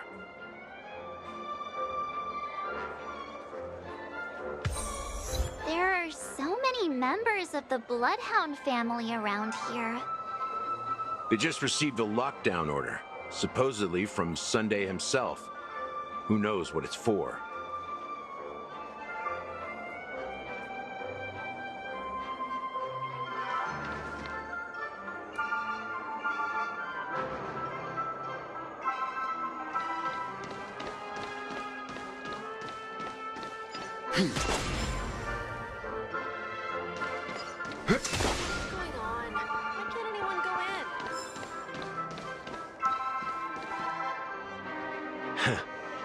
So many of them.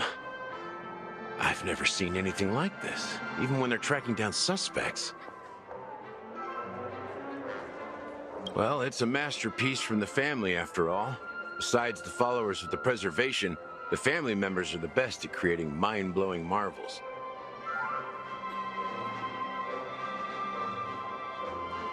Let's find a quiet spot and continue our conversation.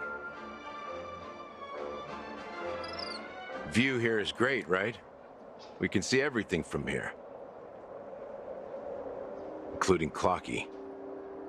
If all the characters in the animation are based on characters in reality, then Clocky's counterpart is definitely the Watchmaker.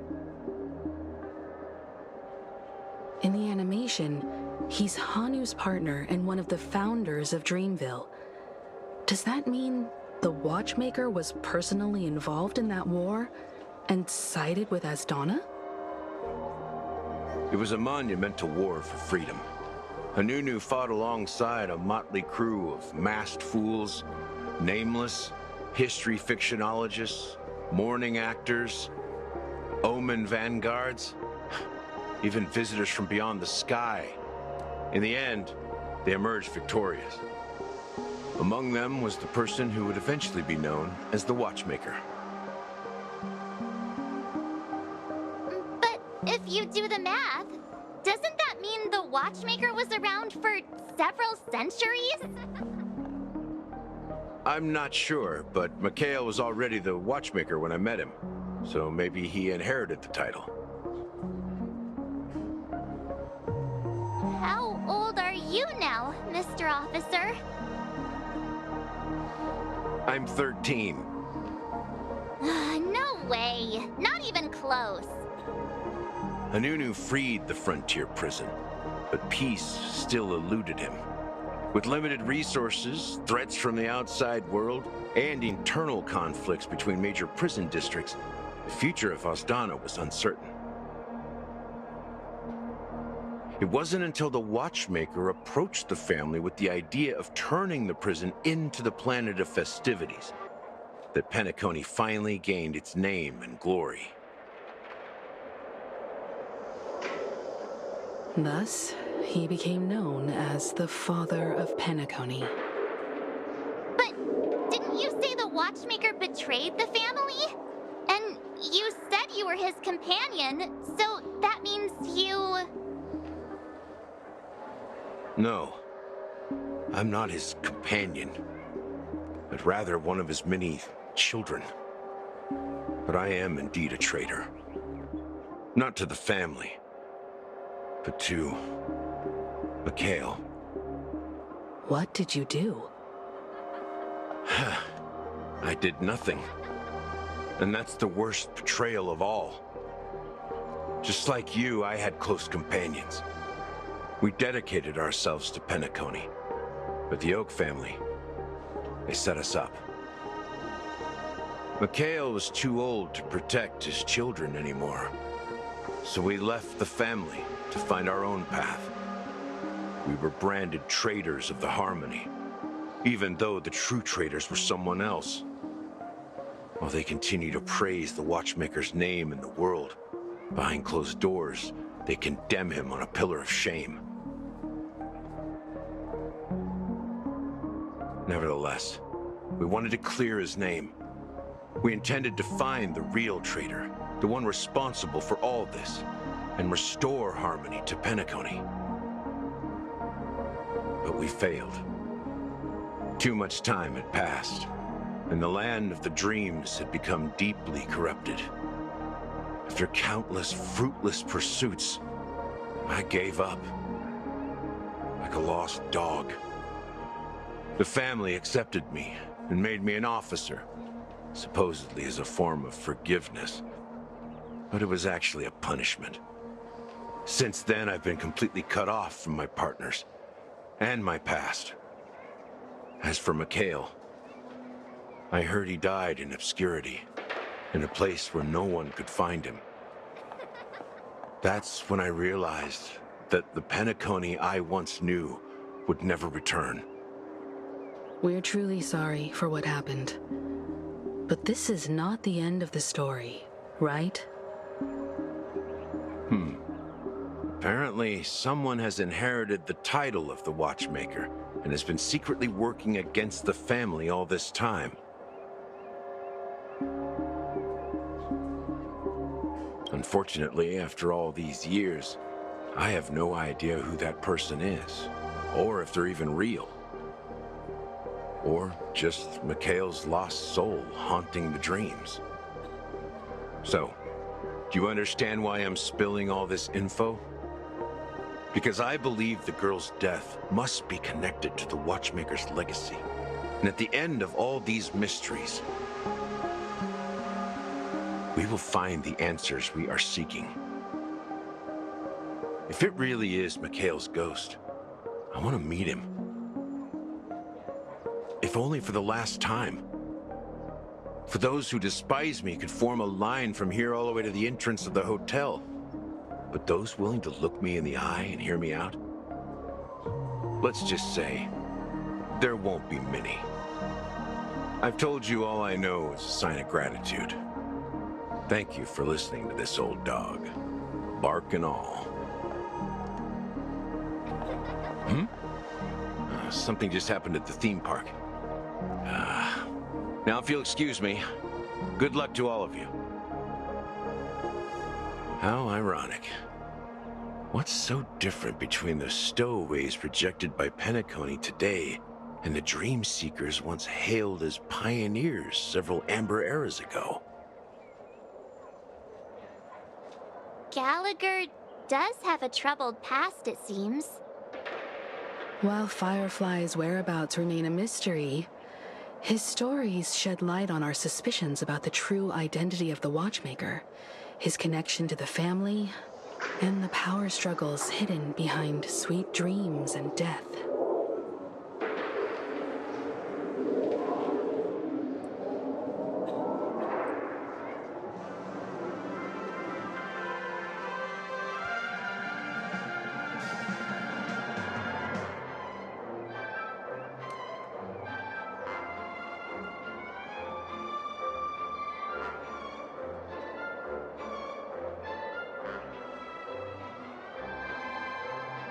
Exactly. Gallagher suggests that the real traitor is someone else, probably within the Oak family.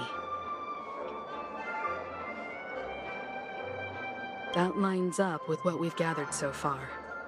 Firefly got involved in this mess because of the legacy, and now we're sure that Aventurine's accusations against Acheron are baseless.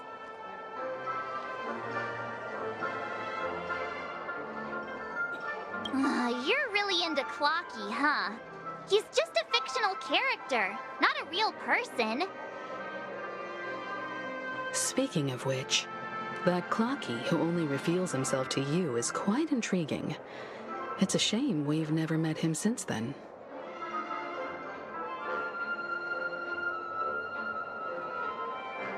Now that we've confirmed a lot of our suspicions, let's take a moment to think about the clues we have. Send a message to Welt and see how things are going on his end.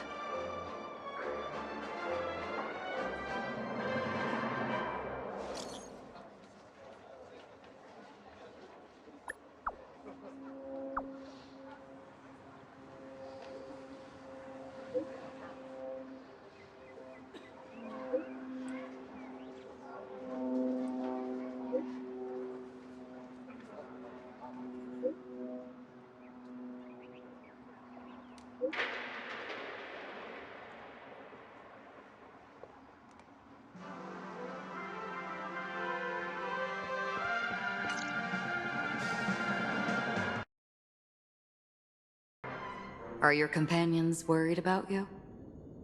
They're just checking up on me. Let's get in and get out.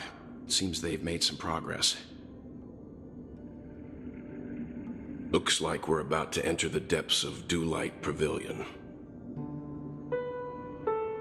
It's been a smooth ride. Almost too smooth for a heavily guarded mansion. Let's see if there's anyone waiting to greet us.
Something feels off. A grand mansion like this and not a butler or servant in sight. Could it be due to the disruption caused by the emergency? Well, this door is open. Looks like we'll have to investigate ourselves. Let's proceed with caution. Just one moment.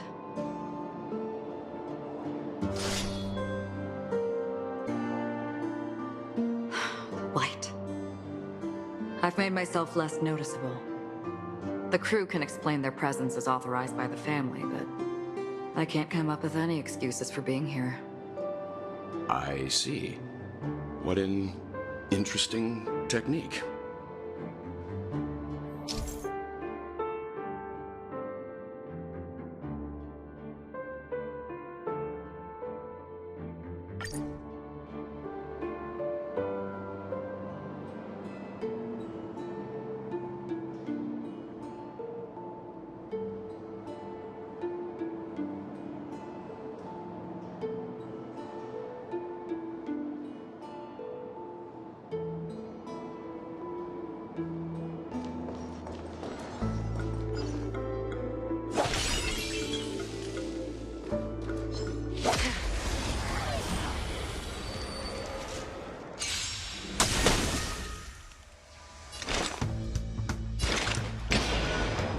From the still waters of oblivion, I guide the wandering souls. My tempo! Existence as fleeting as the dawn's dew, destined for oblivion. I weep for the departed.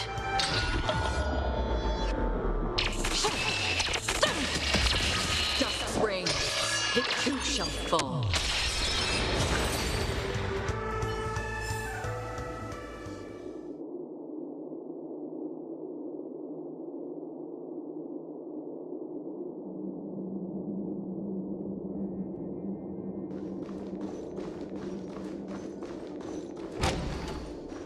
The model in the sand pit. It's the golden hour, isn't it?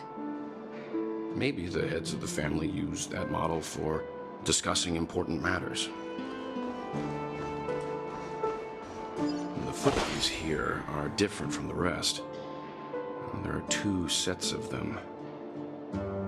Looks like outsiders might have passed through here not long ago.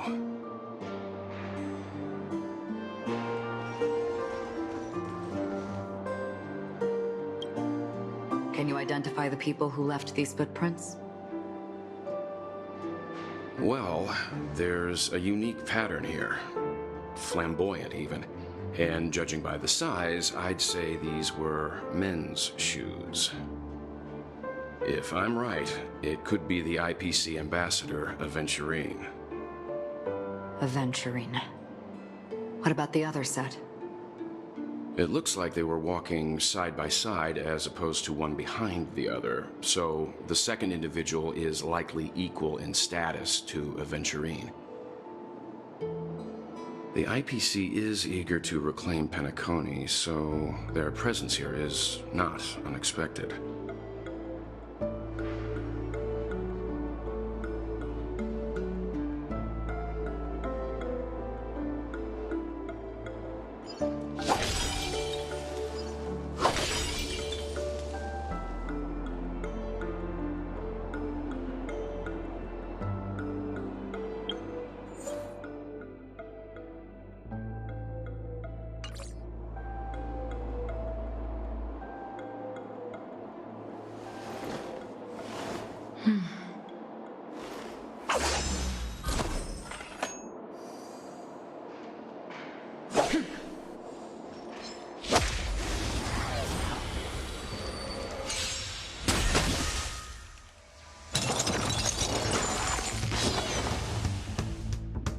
On the still waters of oblivion, I guide the wandering souls.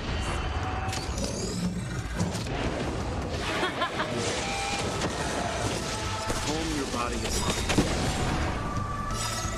I weep for the departed.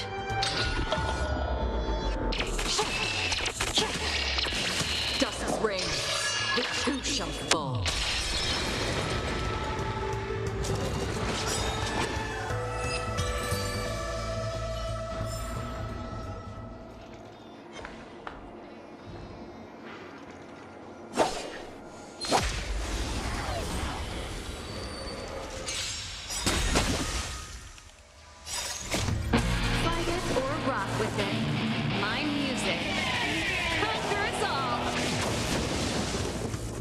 Existence as fleeting as the dawn's dew, destined for oblivion.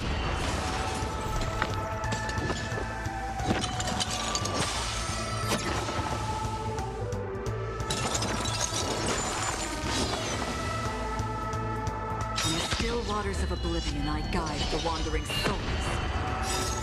I weep for the departed.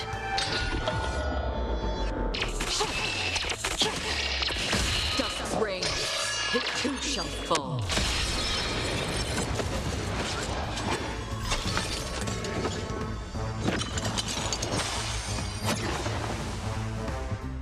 Existence as fleeting as the dawn's dew, destined for oblivion.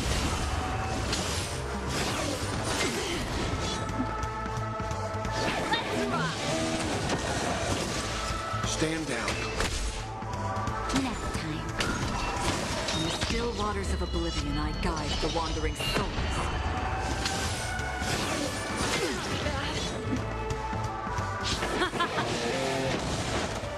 I won't go easy on you.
Witness the stars shatter before you.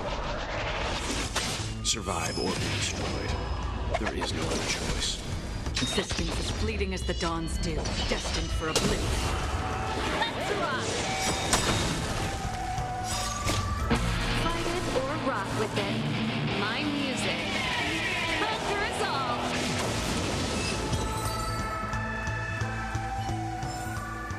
The galaxy is vast beyond compare.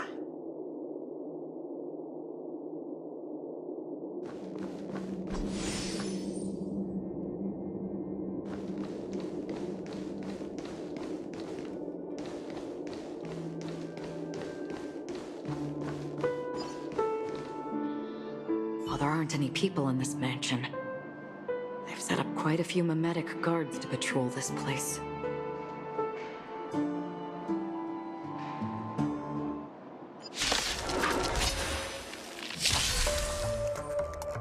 On the still waters of oblivion, I guide the wandering souls. I weep for the departed.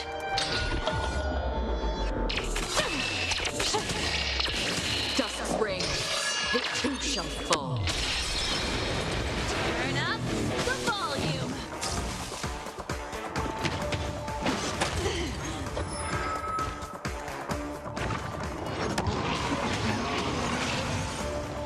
Calm your body and mind. Nap time. Existence as fleeting as the dawn's dew, destined for oblivion. I won't go easy on you. Savor the vigor of it. On the still waters of oblivion, I guide the wandering souls. Let's rock! Calm your body and mind.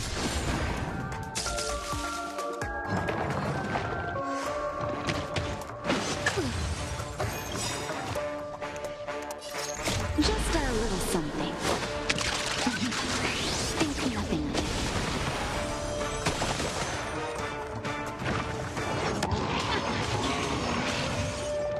Existence as fleeting as the dawn's dew, destined for oblivion.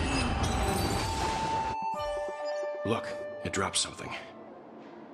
A note. Looks like instructions from the butler for the other servants. Seems like the mansion's entire workforce were assigned other tasks before Robin's death. It must have been a big project to require that much manpower. The Charmony Festival, perhaps. But no matter what their main priorities are, there should always be someone left at the mansion, right? So you're saying someone deliberately cleared the place out? Yeah, but I don't know why.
No one here either. Since no one's around to entertain us, let's make ourselves at home. Stay close to me so that my white can cover you too.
As soon as I and the rest of the crew arrived in Penacony, Mr. Sunday and Robin showed up to greet us. I remember hearing something unusual in her voice, and now it seems I was right. Robin believed it was because the harmony had been tampered with somehow. But as far as I know, there aren't many entities capable of interfering with the power of paths. Meaning? If there really is a traitor within the family, that person must hold a high position or possess unimaginable strength. That would explain why Mr. Sunday has been having such difficulty in catching the traitor.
The information about Robin, Firefly, and the other victims.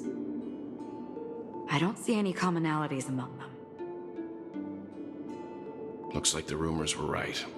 Death does seem to be targeting random victims. And based on Sunday's notes, he's no stranger to death. He's just surprised that it has resurfaced.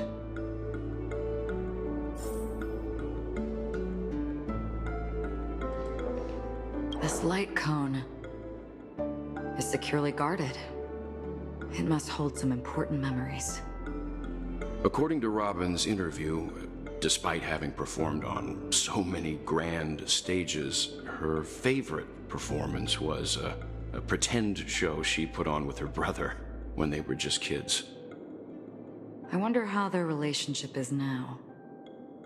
Growing up brings gains, but also losses. Yeah, time has a way of smoothing things out. The beautiful dreams of youth will eventually fade away.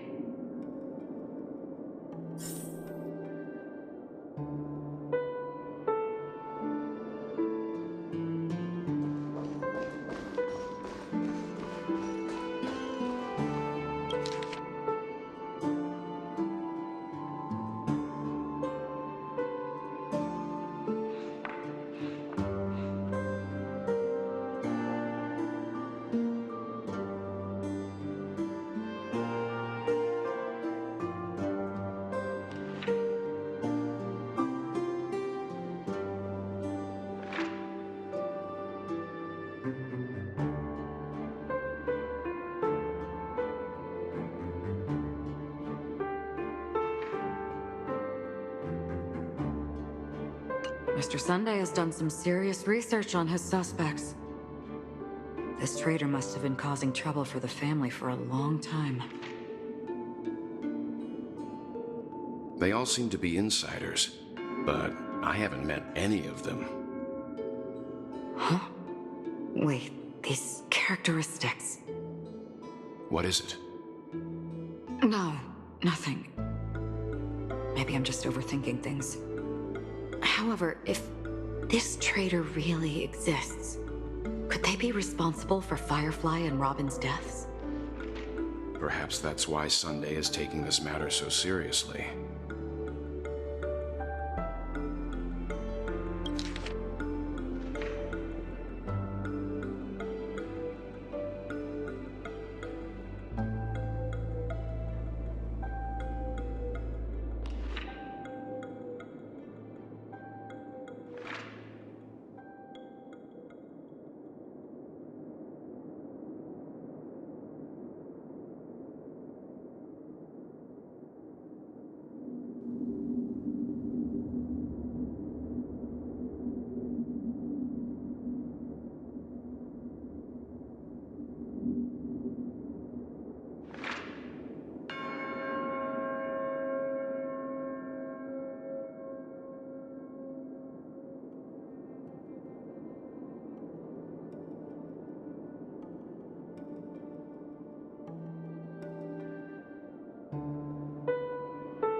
It seems neither the Dream Master of Penacony nor this old Odie is happy with Sunday's recent performance.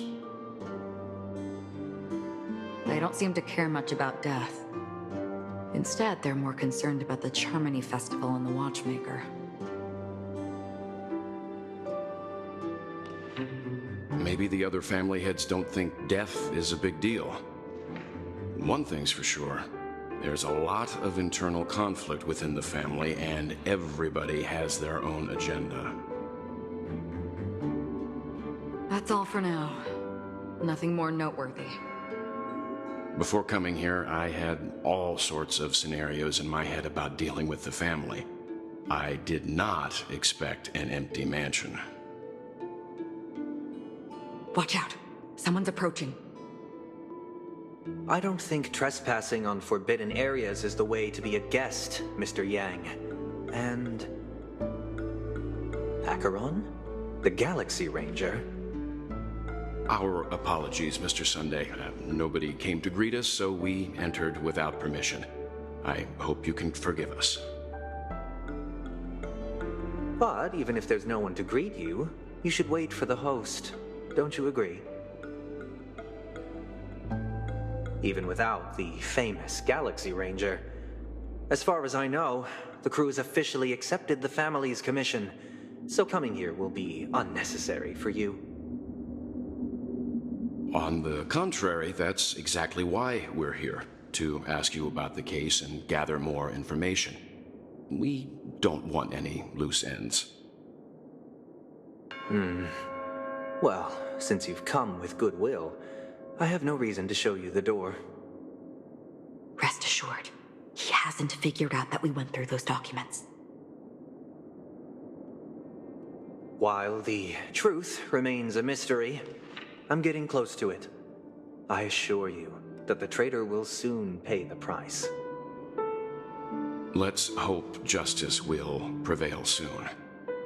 I have a question for you, if you don't mind. How did the family come to the conclusion that the murderer was within the family? With all due respect, it's in the IPC's interest to wreak havoc before the Charmony Festival, and the family has every reason to suspect the IPC's involvement. Well, other family heads share the same suspicions as you, but in my opinion, the true murderer would never have drawn as much attention as that ambassador did. Not to mention, I personally shackled him a while ago. However, I'll give you a suggestion regarding your suspicions, Mr. Yang. You should be more cautious of Aventurine. While the wicked can't break through high walls, they can plunge their evil dagger into the heart of the righteous. He's a businessman, not some philanthropist. But right now, he's out there handing out his wealth on the streets. And he went to the Clock Studios theme park all by himself. Who knows what kind of scheme he's cooking up? While the family is dedicated to keeping our guests safe, it might be wise for you to stay alert. You never know what unexpected troubles could arise.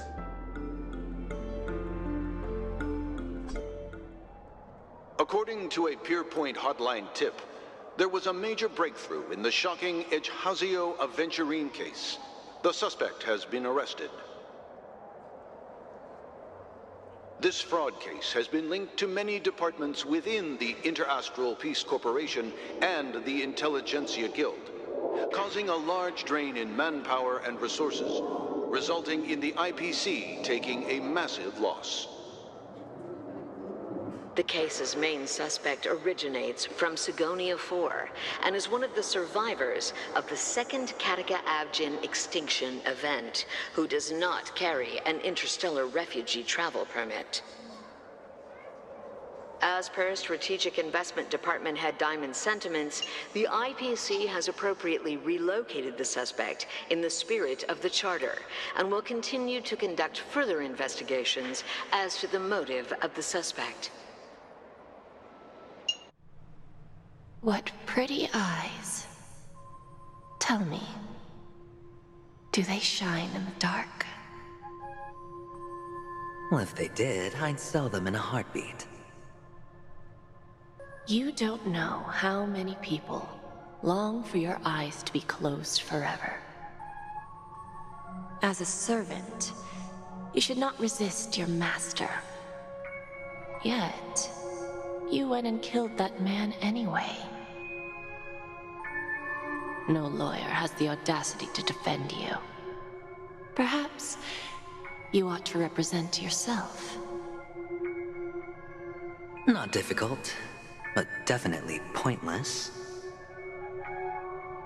You're pretty confident on your eloquence. Did you also think that when you lied to the Intelligentsia Guild? Ask and you shall receive. You wanted the perfect construction material. All I did was offer a possibility. It was just a small wager. If your luck holds out, the IPC will dig something up from the golden sands of Ejihazo. Maybe even the Sand King's remains. Pity your luck has run out. I'll admit that. What I'm more curious about, though, is why such a grand scheme failed to benefit anyone in the end, including the perpetrator himself. Madam, I already have what I want. To be brought before you for the next high-stakes gamble. Then let's talk about the second gamble. Tell me, what are you prepared to wager this time? My life. I bet you won't send me to the gallows. What do you want, then? I want your Lenore to meet with me. I have something to say. And then what? I want cash. It can't be that simple, can it? It is that simple. 30 tanbas.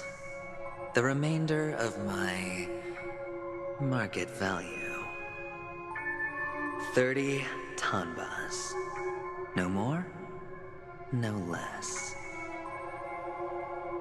With this money, I'll climb to even greater heights than you. Grasp even more riches than you. I wager you won't give me this chance.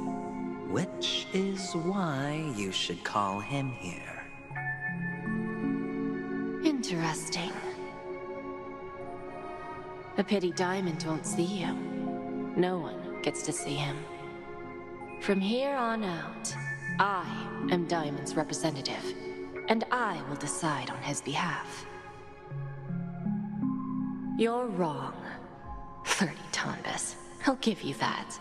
And much more than that. Wealth, status, power.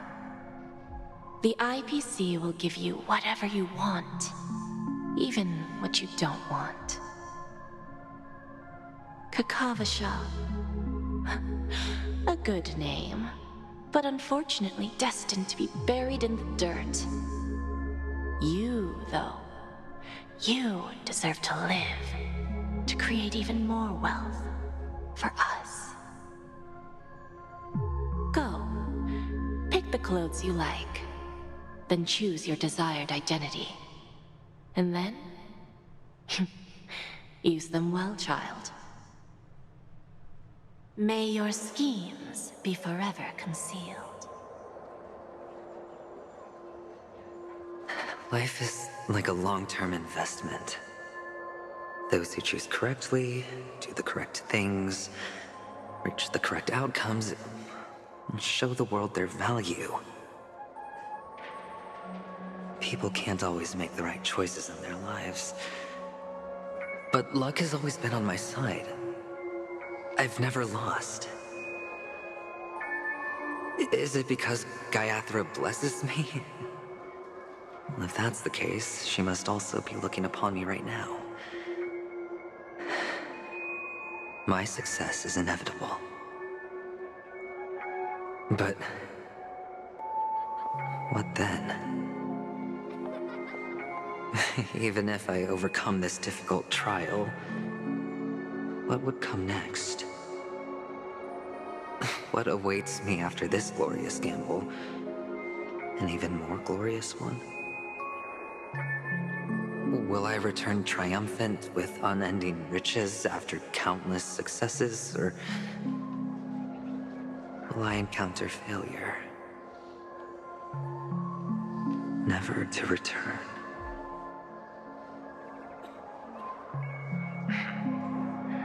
I'm pretty sure you already have some ideas. Lowly gambler.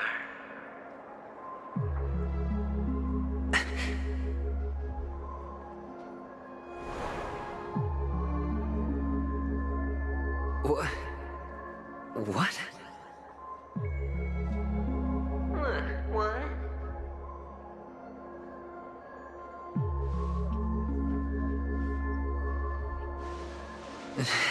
dreaming? Or have I gone completely insane? Perhaps both. Forgotten me already? When you were strapped to that electric chair by a mannequin warlords, who was it that gave you the idea? Fine. I may be crazy, but I'm not stupid.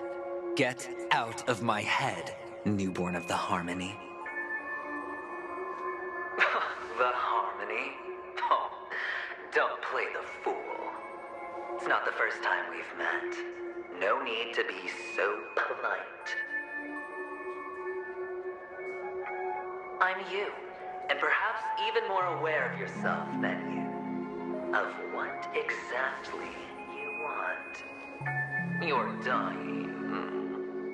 And you still want to drag a bunch of unfortunate fools with you through death's door.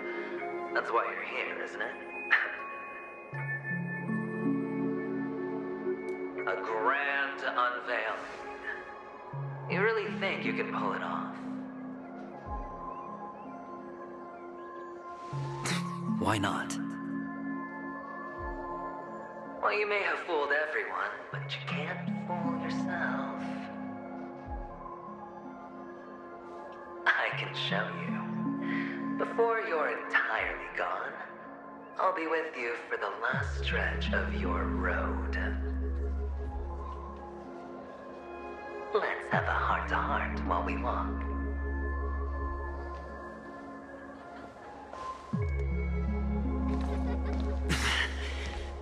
What exactly are you?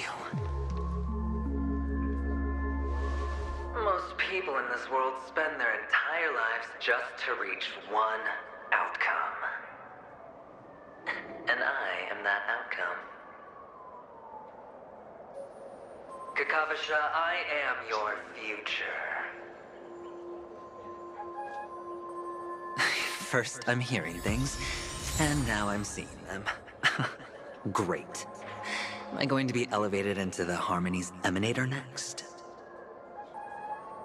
Oh, why are there no guests here? What's that featherhead doing?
Just a Pepeshi? No. A child.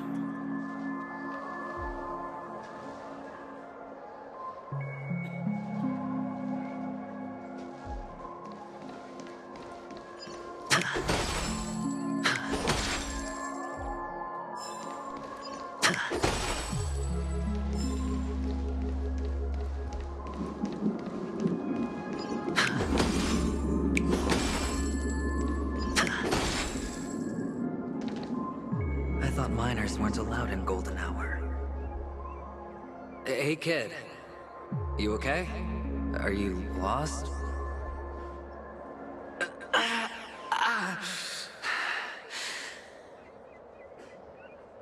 What's wrong, mister? You don't look well.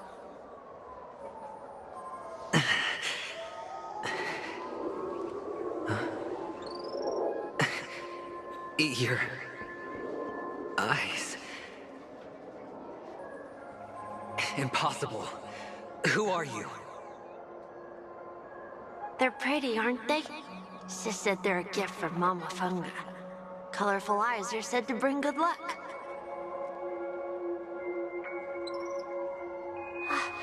Mister, you have pretty eyes too. Beautiful. Are you alone? Where are your parents? They're in that amusement park. Papa and Mama went in first. I'm just about to go look for them. I have to go. Goodbye, mister. Hope you have a good time, too. Those eyes. And Mama Funga. No, it can't. There aren't any Avgens left.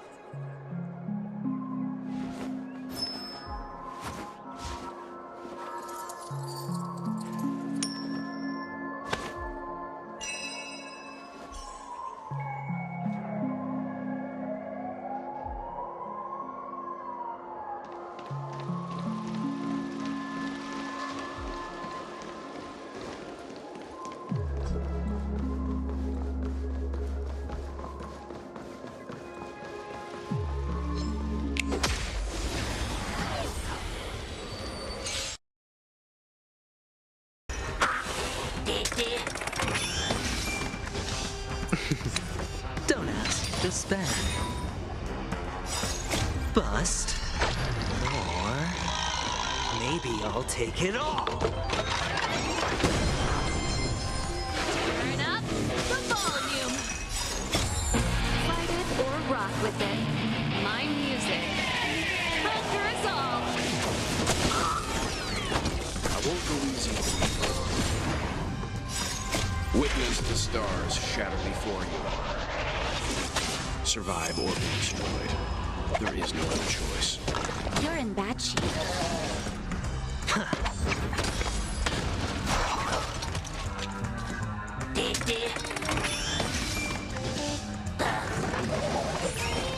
No dirty tricks, all right? All in! Can't lose this one. My tempo! Calm your body and mind.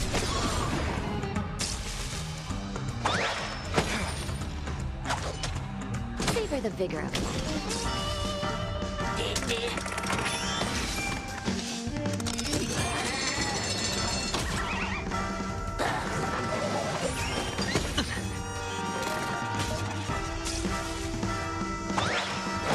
I'm fine.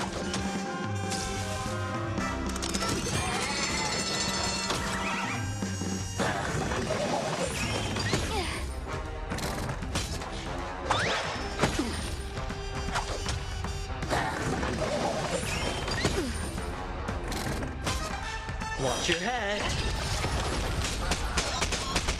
Turn up the volume. I won't go easy on you. Those eyes. And Mama Funga. No, it can't. There aren't any Avgens left.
This is hardly enough for a seat at the table.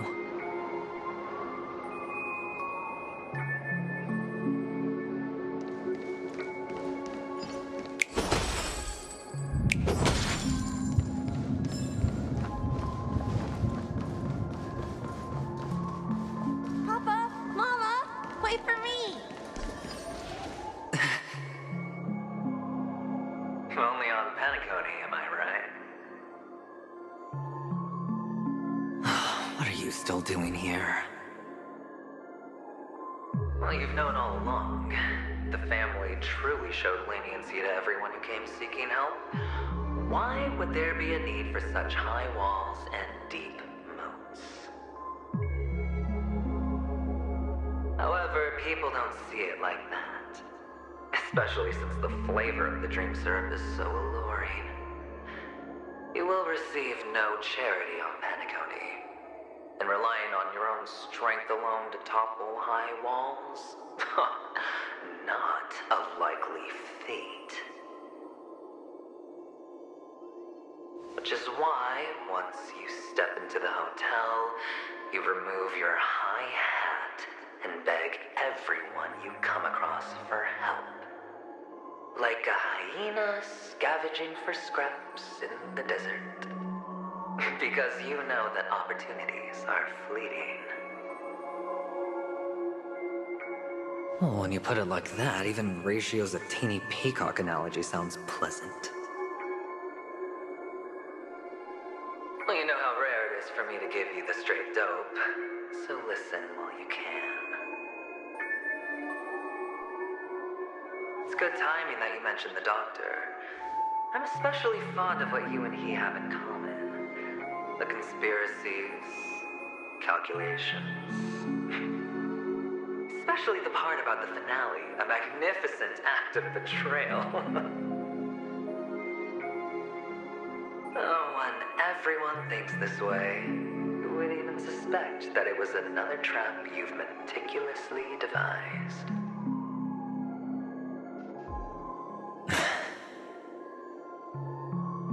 Go on. Tell me I'm right. You know who you really are, Mr. Cavalier Gambler. Uptight, overcautious, massive inferiority complex. You've won so much, and you're still so afraid of losing. They only see your big bets, your bravado, the full house, the straight flush. They don't know the other hand is below the table, clutching your chips for dear life. It's a heck of an act. No wonder the tavern sent you an invite. You're a natural kid. You don't stop at fooling the audience, you fool yourself too. Well, the best way to prevent others from seeing your true colors is first being able to fool yourself.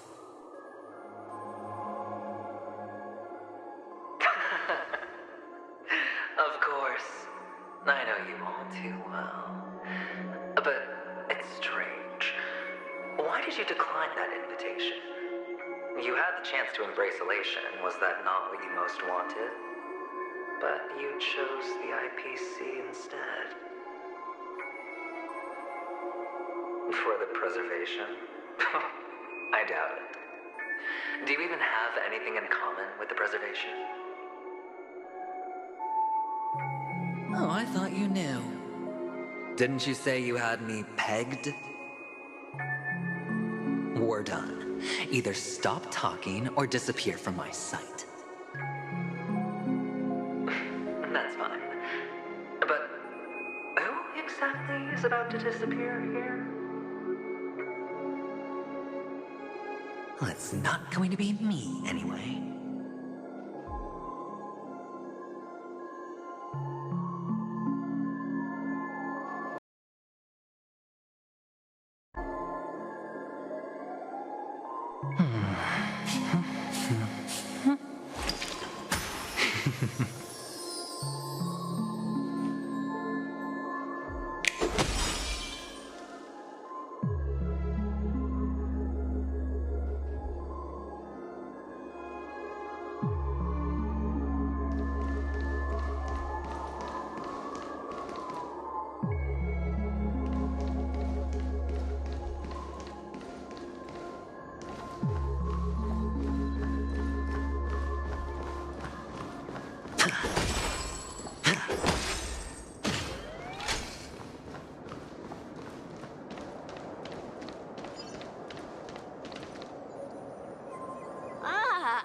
Playing hide and seek.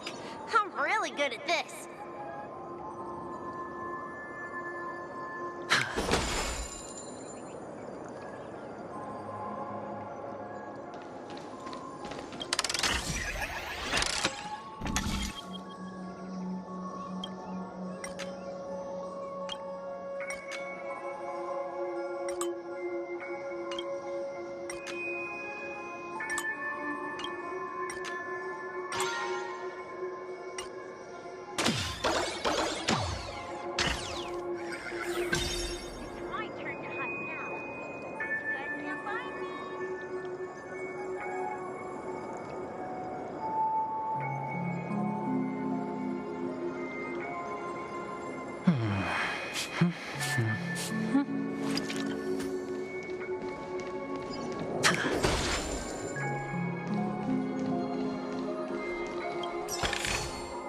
A reward with no risk? I'll take it.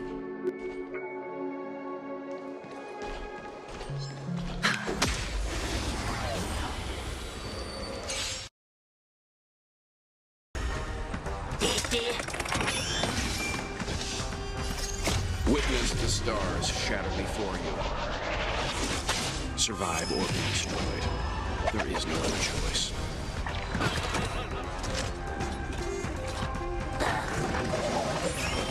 No dirty tricks, all right? Bust. Or maybe I'll take it all. All in. Going all in. Tabs on me.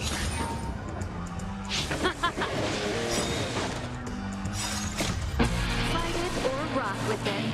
My music. Conquer us all.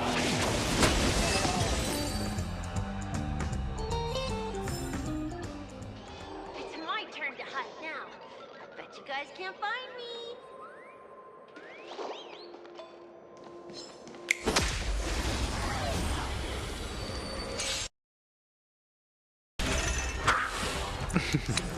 Don't ask, just spend. My tempo. I won't go easy on you. You're in bad shape.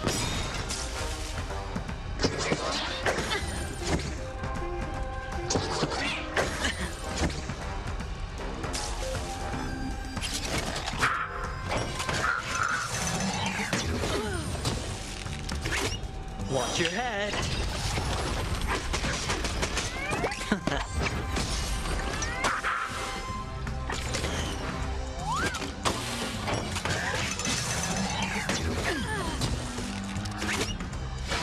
up the volume. Calm your body and mind. Savor the vigor of it.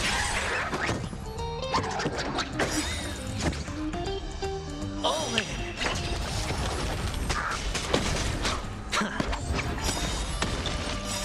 Bust. Or maybe I'll take it all.